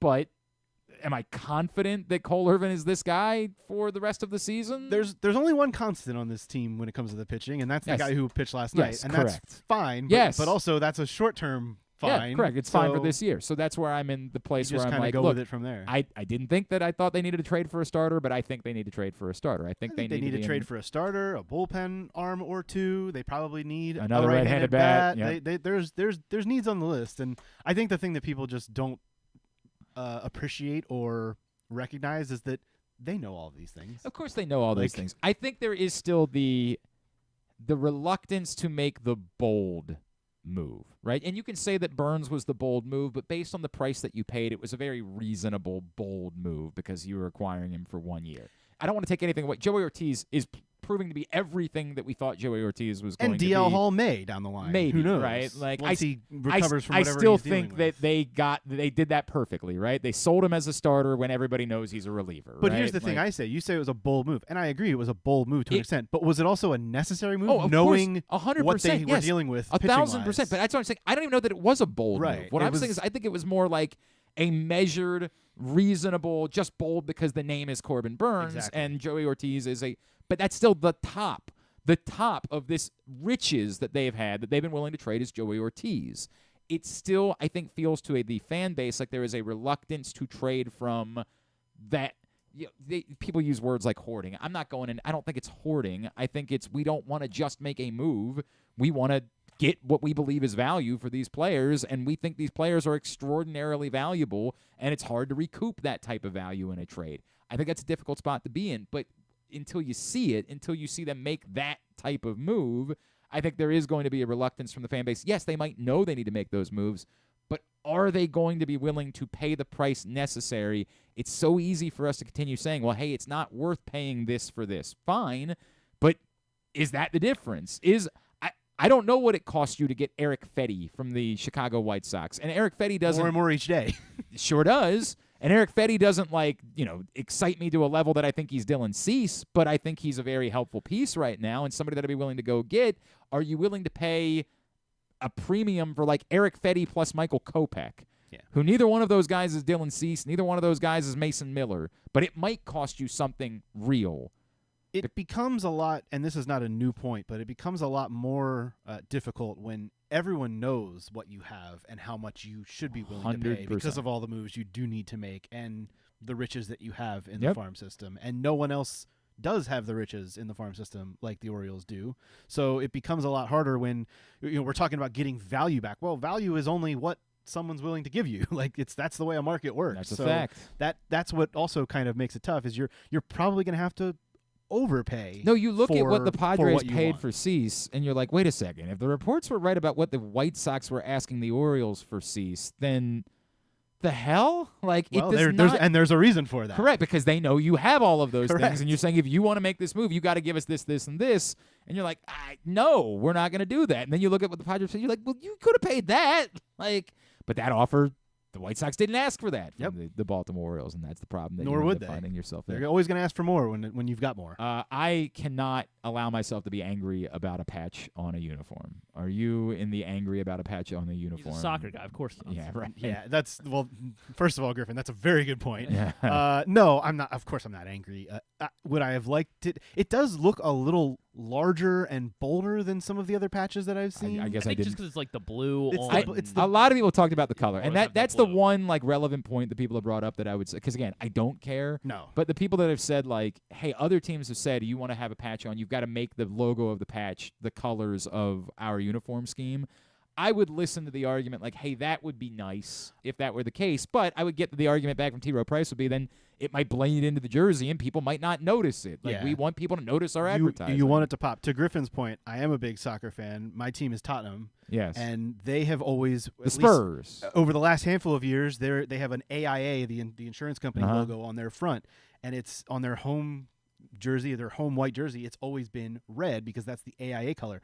Well, Spurs' main rival is Arsenal, who wear red. Annoying. It's a really tough look if you for them to be wearing red on their kit, and a lot of Spurs fans are upset about it all the time. If you buy a Spurs jersey online, is it AIA? Oh yeah, yeah. If you buy the home jersey, it's a red AIA on it, and that's tough for a lot of people. But I'm also I can't get upset about it. That's what helps to fund a lot of things that the club does. So, and look, if this pays off in a Grayson Rodriguez and an Adley Rutschman 1,000% contract extension, I'm down with But I all don't of think it. it's wrong for people to be cynical about the way that owners of major league clubs spend their money and is it definitely going to go to payroll or is it possible that it goes to pockets? I can't I hear you. I can't be angry about that thought process. I would say to the end of it, if now moving forward you want to buy an Orioles jersey, the jersey you buy also has the T rope. That to me is a little. I'm going to tell you right now, it's probably gonna unless you're going to some offshore website to get your jersey. I don't love that. I have no issue with the players wearing the jersey on the field. It's a little over the top, the idea that if a kid wants to. I'll have to pop in the team store tonight and see if they've changed them all out with a new T. Rowe Price logo on it. I'm going to guess that they have. If that's the case, I don't love that. And that's where you'll get me to be. I don't think a 5-year-old that wants to wear an Adley Rutschman jersey should have to be advertising for T. Rowe Price. I don't think that should be the case. I think the biggest complaint I saw was people wanted other companies to be on the logo, and it's just dude. Okay, you put up the money to put them on there, then, because 100%. only certain companies. If you have want it the to be an kind of, Old Bay logo on the jersey, Right. then Why is go the press box on the jersey? That's a great point. We were so close. We were in the I'm bidding. gonna have to call Stan. And Yeah, we were in the why that bidding. was the case. We were we offer $20. They were like, no, that's a one-time $20. Right, correct, exactly right for one jersey. They were like, can we just for one game for Albert or Andrew Suarez have a press box? And they were like, only one of them though, not correct, both. not both. And we'll let you choose which one it is. One of the Swore-I, we would just like to have a press box. Look, logo if on they it. could just get the jerseys to not be the Fanatics we're sweating through them. Yeah, that at would this be a point, good that would be start. step number that one would for be- me. That would be a good start. But yeah, the advertisement. No, I can't get too upset. right. Look, this is capitalism, baby. This is what we do here in America. Before I let you go, fix balls and strikes. Me Yeah, personally, yeah, do it. Fix balls and strikes. Look, man, this is funny. I have not been a big MLB The Show player the last few years, but I have been this year. I've dove back in, and it's bad. Is this the bad kids? even The kids are growing up, and so now you've got more U time. 100%. That's what it is. It's bad even in the video game, and you can change the setting to have it automated. I do appreciate how, but it's bad even in the they want to video stick to games. reality. I'm not even kidding. And look, you could make it automated. You could make the challenge system. I know that's probably what we're headed toward. you say it all the time when it comes to football. Why are we making the coaches officiate the games? And that's the way I feel about a challenge system. I would rather us just get the calls right all the time. What a thought. And I'm in touch with a lot. I have some people who are connected to umpires, and they tell me why taking the human element out of the game would be a bad thing. The best argument that I heard was a few years ago from former umpire Al Clark, who said if you automate balls and strikes, you're going to lessen what the home plate umpire obviously has to do, and it's gonna take their focus away from being really locked in on a game. And I get that. That is human element, but at the same time, I want does the second base right. umpire not focused on the game? That's like, kind of what I said. I was like, well, wait a second. These other guys are not really doing the third much. base Like, umpire. they all should be focused on every pitch. That's a rough. I know that was the argument that I was like, that's well, a wait second. rough. I want calls to be right, so I would automate all of it, but I know that we're probably headed to a challenge system. And I've the more players that I've talked to about it, like there is just no appetite from the players for the fully automated, which is wild to me. I understand it from the hitters because they're seeing, hey, if we go fully automated, it's a bigger strike zone. Like it's immediately on day one, the strike zone is larger all around the plate by the size of a baseball because any ball that touches any part of the plate, a millimeter, as we see in tennis all the time, a millimeter touches any part of the plate, it's to any average person, you look at that pitch, it's a ball. But in this world, it becomes a strike. I understand why it is. But like the fact that the more pitchers, like, Kyle Gibson a couple weeks, I've run it by a ton of pitchers, and the pitchers are all like, dude, we kind of like knowing what a specific umpire strike zone is. And they like knowing that they can get 2.5 to 3 inches off the plate with a certain guy. And trying to manipulating things. And I get that. Look, to your point, if the strike zone is a little bit big, we've already seen offense in the game like slowly trickle away. And pitching is, we talk about arm injuries. The reason that offense is going away is because these guys are throwing 100 miles an hour on a way more consistent basis. It would make the game a lot harder, and it's already the hardest game on earth to play, in my opinion. It's so difficult. Still always going to be in favor of getting the calls right. Always going to be in favor. But at the same time, that's where I'm going. Like at the same time, I want a strike to be a strike and a ball to be. It should be more black and white. It's the thing where like you sit down with someone, an alien from another planet, and you say, okay, here's how this game works. You see that? That's the plate. If the ball's over the plate in between those two things, then it's a strike. And then they watch and they're like, right, well, that was right there, and they didn't call it a strike. Like, how do you explain? And as I keep saying, it's so unique to baseball. There is no sport where this gets judged as frequently throughout the course of a game as it does in baseball. There's no... You're talking about 250, 300 pitches you in could a game. say holding in football, but, like, we've kind of all gotten to the place where, like, nobody's looking for that. That's not what we're watching on the play, does an offensive lineman. We're not watching the offensive lineman on that play. There's one thing that you're watching in baseball. Football. One thing, in baseball, it's right in front of you. No, it's all there. Where did that ball go? And it's not helped, like I said, by the fact that they're painting a box on the television now. Correct. That has made it so much more obvious over the last 5 to 7 years. And the fact that the pitchers are throwing the ball so much harder, so much faster, with so much more break. I empathize with the umpires. It's a really, really difficult job, but they've gotten like precipitously worse at it. And that's a tough look, especially when you've got the little box on the TV screen. All right, buddy. I'm so glad you came in today. I'm glad to hear that. This really. I thought it would be something. Nice it added something to my day to see you, your face at Astetka on Twitter. You still doing the podcast? Yeah, still doing Tottenham Depot every week. Even when there's no soccer throughout the summer, which becomes really difficult. Yeah. Who's winning the Euros? Oh God, that's a really. I was good thinking question. we should do a draft. I was thinking we should try to do we could do a combined Euro Copa America fantasy draft. Can you work on that the next? Like what players? Like or no. teams, For teams, and then like we do like the thing we do for golf, where people can a charity buy-in, and we create a point system because I think it's 16 teams in Copa America and 24 in the Euro, right? I truly don't know. We'd have to figure out a way that like, I don't know. You get 2 teams. I can assure you, I'm not paying that much attention to the U.S. So there's not a lot to talk about. Not a lot to talk about there. And I'm paying way more attention to the Euros, but not even as much. Trying to take my kid to see Messi on Friday night, but the ticket prices. Where is that? That's at the same play at the Redskins. Oh, okay. Commanders. Landover. I'm sorry, Whoa. Commanders. Easy there, Glenn. I know. Jesus. By the way, have you seen? Apropos of nothing, I'm about to share this on Twitter. The Chicago Sky are back in D.C. on Friday night. They're not playing in the big building. They're playing in the other building. No, why would that be? That they're not playing in the big building? Yeah. I don't know, because it's $150 for a get-in right now. Oh, my 100. But, there's only one player. There's only one player that anyone's watching. No one cares about anything else. No, just one. It's $150 if you want to get in to see the Chicago Sky in D.C. against the worst team in the WNBA. They should definitely be having that in the bigger building. Maybe there's a Enrique Iglesias concert or something. I don't know. I haven't. This looked was at the problem schedule. that I had when your beloved Coyotes the last few years were playing at ASU. Right. Is you could not get in for less the than $150. prices were extraordinary because there's 4,000 seats yeah. there. And it's the same type of issue. They can enjoy their limited views in Utah. I don't know who's winning Euros. I would say my dark horse pick would be the Netherlands. Ooh. I don't know how much of a dark. Is that a dark horse pick? Well, I haven't looked quite at the betting odds, but I don't think they would be a top 4 choice. So.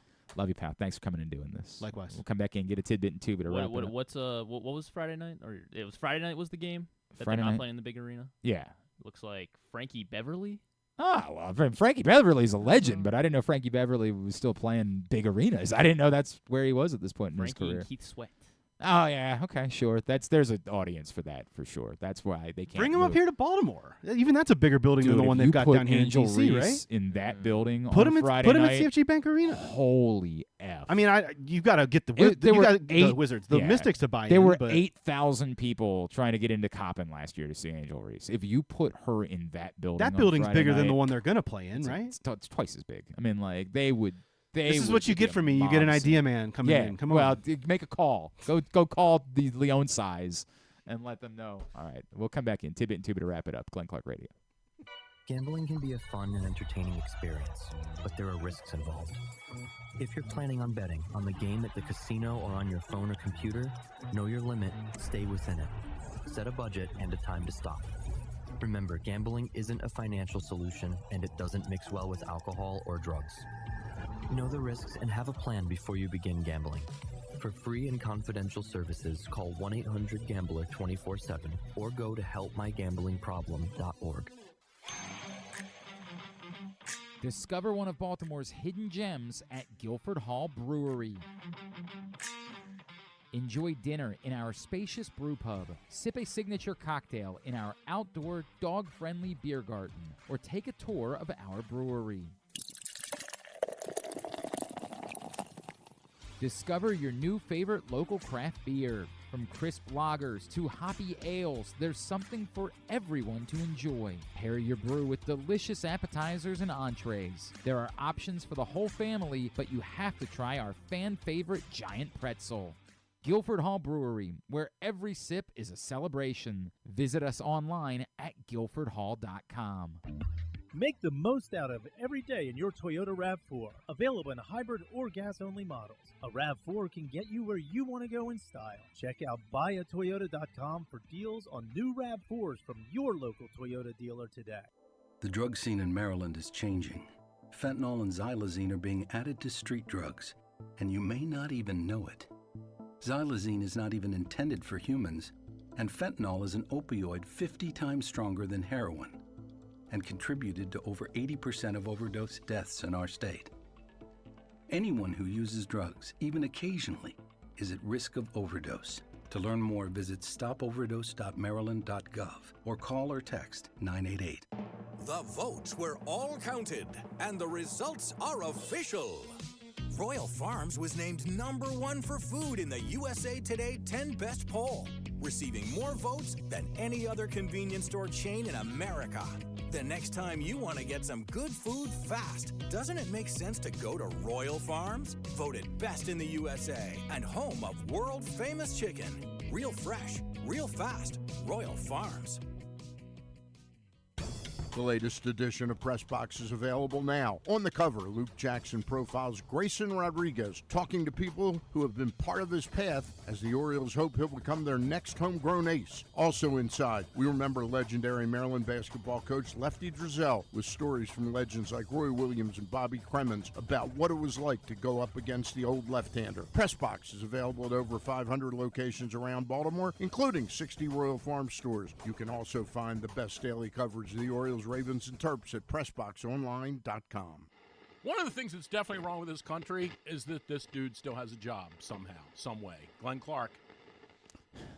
By the way, today's show is brought to you by County Sports Zone. All summer long, all the updates that you need, coaching changes, news, previews for football. You can find it all at countysports.zone. It's probably sponsored by your local Toyota dealer, buyatoyota.com. Really did brighten my day to see Andrew Stecca's beautiful face. And, of course, Jen, his wife, who I love, too. And so love them. That was very nice of them to just make that surprise because it did put a big old smile on my face. Love those people. So the funny thing that's happening on the internet today, Aaron Rodgers didn't show up for Jets minicamp. And, like, I there could be legitimately any reason. So just didn't want him. Robert Saleh told reporters that he's not there because he opted instead to attend an event that is, quote, very important to him, unquote. And my God. Like I want to be abundantly clear. It could very well be that somebody he knows is a graduate. I guess it's a little late for graduation season, but I don't know, maybe that's a big late graduation party. A late high school. It could be that somebody's having a baby. It could be that there could be a number of legitimate as I said, why I didn't care that Lamar Jackson. But when you're dealing with Aaron Rodgers, it just leads the internet to a place that is just wonderful. Like, he's 1,000% in the woods with like 2 retired MMA fighters right now talking about how what they are doing isn't gay. Like, he's definitely... Well, it's not, I don't think. 100%. It's about power, Griffin. That's the obvious part. Like, something that's very important to him is the Porcupine Freedom Festival. Like, anything could be very important. What could be very important to Aaron Rodgers? It's just such a wonderful quote from Robert Saleh because it has led the internet to a magical place today of guessing. Our friend Wear Purple Pants on Twitter just shared a video of a primal dude sitting in front of a fire flicking his what? His wiener. What? Yeah. Like, not graphic, just so good. So good, man. Aaron Rodgers not at mandatory minicamp today. Hope everything's okay. I do too. I do too. He's at an event very important to him. I hope it's the Frankie Beverly concert. I hope that's. I would like wrong. I would like it to be wrong answer. The problem is all these guesses on the internet are more likely correct answers. If it was like wrong answers only, it would be that he's in line for HF Festival tickets or something like that. They're asking for a lot of money for that. Anyway, I'll let somebody else deal with that. Let's deal with this. Have you ever thought of taking a cruise to these wonderful destinations with sunny skies and beautiful beaches? Well, wait no longer. We're ready for you to cruise from the Cruise Maryland Terminal. Have a little phrase that you can go from baggage to margarita in about 15 minutes. Choose fun with an array of destinations, onboard activities, entertainment, and world-class cuisine. Contact your travel agent and book your cruise today. Let your adventure begin. I guess it should also point out that we learned today that Christian McCaffrey will be the cover athlete for Madden. So I am past there is the a age in place which that's something that I care about, but if that's something that you care about or if you believe in the curse, then it ain't Lamar Jackson. So you got that going for you. Yeah, I don't really care about Madden anymore. Oh, you're back to NCAA football now? Yeah, I mean, you're all that in. comes back. Yeah, Have to. you're all gonna in on have that. to, obviously. I got a few. I guess we'll start with Remember, this. it's 12/24. I know. Do you I remember am that? trying to remember that. Yeah. Darn it. And just think about what could hold and what couldn't. All right, fine. I'll let that one hold. Yeah, okay. All right. Let's do this one. So, this is just one I have to throw out there. So, Aaron Judge. This isn't your fault. This is Andrew Stecca's fault. Aaron Judge hit, what is it? Okay, so he's played 10 career games against the Dodgers. Okay. After this weekend, he now has 8 home runs. God, it would have been nice if they could have finished the sweep. Oh, Yes. it would have been so nice. So it would have. So we're looking at the list there. Lang shared the list of most home runs in a player's first 10 career games versus a single opponent. Okay. So he's tied with a ton of guys that have 8 against a single opponent in their first 10 career games. There's 2 guys that have hit 9 home runs against one team. Really? In the first 10 games they played against him. There is one player who hit 10 home runs bonkers. in his first 10 career games against one single team. So is it an interleague thing? No, it's not an interleague league. So make more. It just kind of happened. Like they could be, could be division. I hear it would just make more sense for it to be that, like, if somebody didn't play someone like if Barry Bonds, like Judge against the Dodgers, makes sense because the first couple years of your career where you're building up as a power hitter, maybe you just happen to not play that team during that stretch, and so by the time you start playing them, you're at an elevated part. All right, so I'm assuming it's not Barry Bonds. It is not Barry Bonds. All right. I mean, this guy apparently was Barry Bonds, though, against the Detroit Tigers. Against the Detroit Tigers. He didn't start his career with the Orioles, but he was an Oriole. Didn't start. Rafael Palmeiro? No, not Rafael Palmeiro. Too far back. He was a sucky Oriole. He was a sucky Oriole. Not that he was bad Oriole, but he was on the sucky Orioles. This is Miguel Tejada. No, not Miguel Tejada. Javi Lopez. Not Javi Lopez. So I guess he didn't do this with the Orioles. So he started with... Wait, he didn't. I know he didn't do it with the Orioles. You said that already. Yeah, okay. Right. Well, I just was trying to do the make sure the math made sense. But yeah. So Albert Bell. Not Albert Bell. A sucky Oriole. Tony Batista. Started with the Astros, not Tony Batista. Luke Scott. Luke Scott. That's so weird. Has the record for most home runs in his first 10 career games against a single team. So weird, man. So weird. Yesterday, Big Dumper hit a walk-off grand slam. Did you see that one? Who's Big Dumper? Is that Vogelbach? Cal Raleigh. Oh, I didn't know they called him Big Dumper. They call him Big Dumper. I love that. Yeah. I guess I'll bring it back up in This Week in Baseball later. Yeah. But the walk-off grand slam. Yeah. Big deal. But was it an ultimate grand slam? No, it wasn't an ultimate because it was a walk-off. No, an ultimate grand slam is a walk-off grand slam. It's just a walk-off grand slam with you're down by 3, bases loaded, 2 outs. But because Chris Hoyles hit an ultimate grand slam. Now I see what you're saying. No, it was a tie game. The bases were loaded. But with that grand slam, since 1982, there has been at least one walk-off grand slam in every MLB season. Okay, I mean that's believable enough. There's a lot of Yesterday marked the first time the Orioles have had multiple 4-game road sweeps in a season. They call those mops. Since 1987. Not sure if you're familiar. Were you aware of that? Because the entire internet was aware of that, and I was not. Yeah, I think. Like everybody last night was. Like Cespedes Family Barbecue made. Apparently. Like a few years back. If you say so, I apparently was the only guy that didn't get that, and everybody was talking about mops last night, and I was like, what? Mop. Yeah, it's apparently called a mop. Seth Lugo was on the mound last night for the Royals. It didn't help because they lost the Yankees. Thanks a lot. Thought you were the best pitcher in baseball, Seth. He did not help us. However, pitchers in the live ball era with 9 or more wins in a 1.75 ERA or lower through 12 games started with a new team. He is the 5th player since 1995 to do this. Jesus Christ. I've already 9 wins. So he has he's got 9 wins, 1.72 ERA. He is the 5th player to do this since 1995 with a new team. A new team. Can you name any of the let's other try 4? Verlander. Yes. Yeah. Justin Verlander with the Try Astros. Price. No, not Price. CeCe. CeCe Sabathia. Yes, is on the list. How in about 2008? How about Scherzer? Not Scherzer. The other 2 did it in 97 and 95. 97 and 95. Who changed teams in 97 and 95? How about David Wells? Not David Wells. David Cohn. Not David Cohn. Kevin Brown. 97. Roger Clemens. He's a broadcaster. He's a broadcaster. John. No. I meant Kevin Brown's broadcaster. I was like, why are you guessing? No. Yes, Roger Clemens. Roger Clemens. Roger Clemens in 1997. At 11 wins through his first 12 starts and a 1.69 ERA.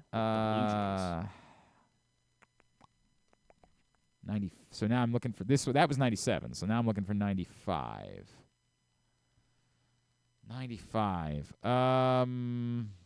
First year with a new team in 95. How about?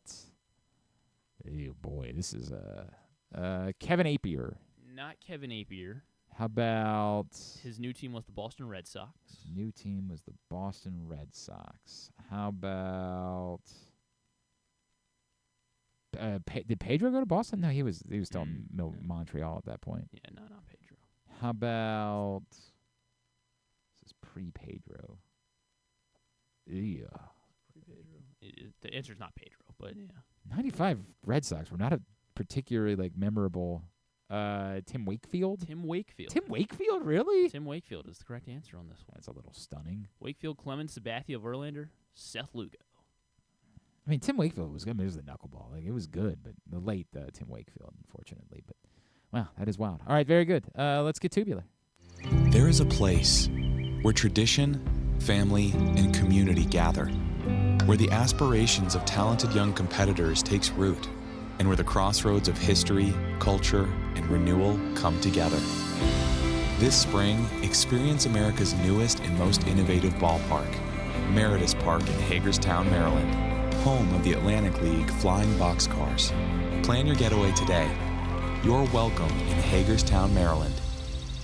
Here's what's coming up tonight. Masson for Braves Orioles, 6:35. Max Fried and Albert, not Andrew Suarez, the pitching matchup for that one.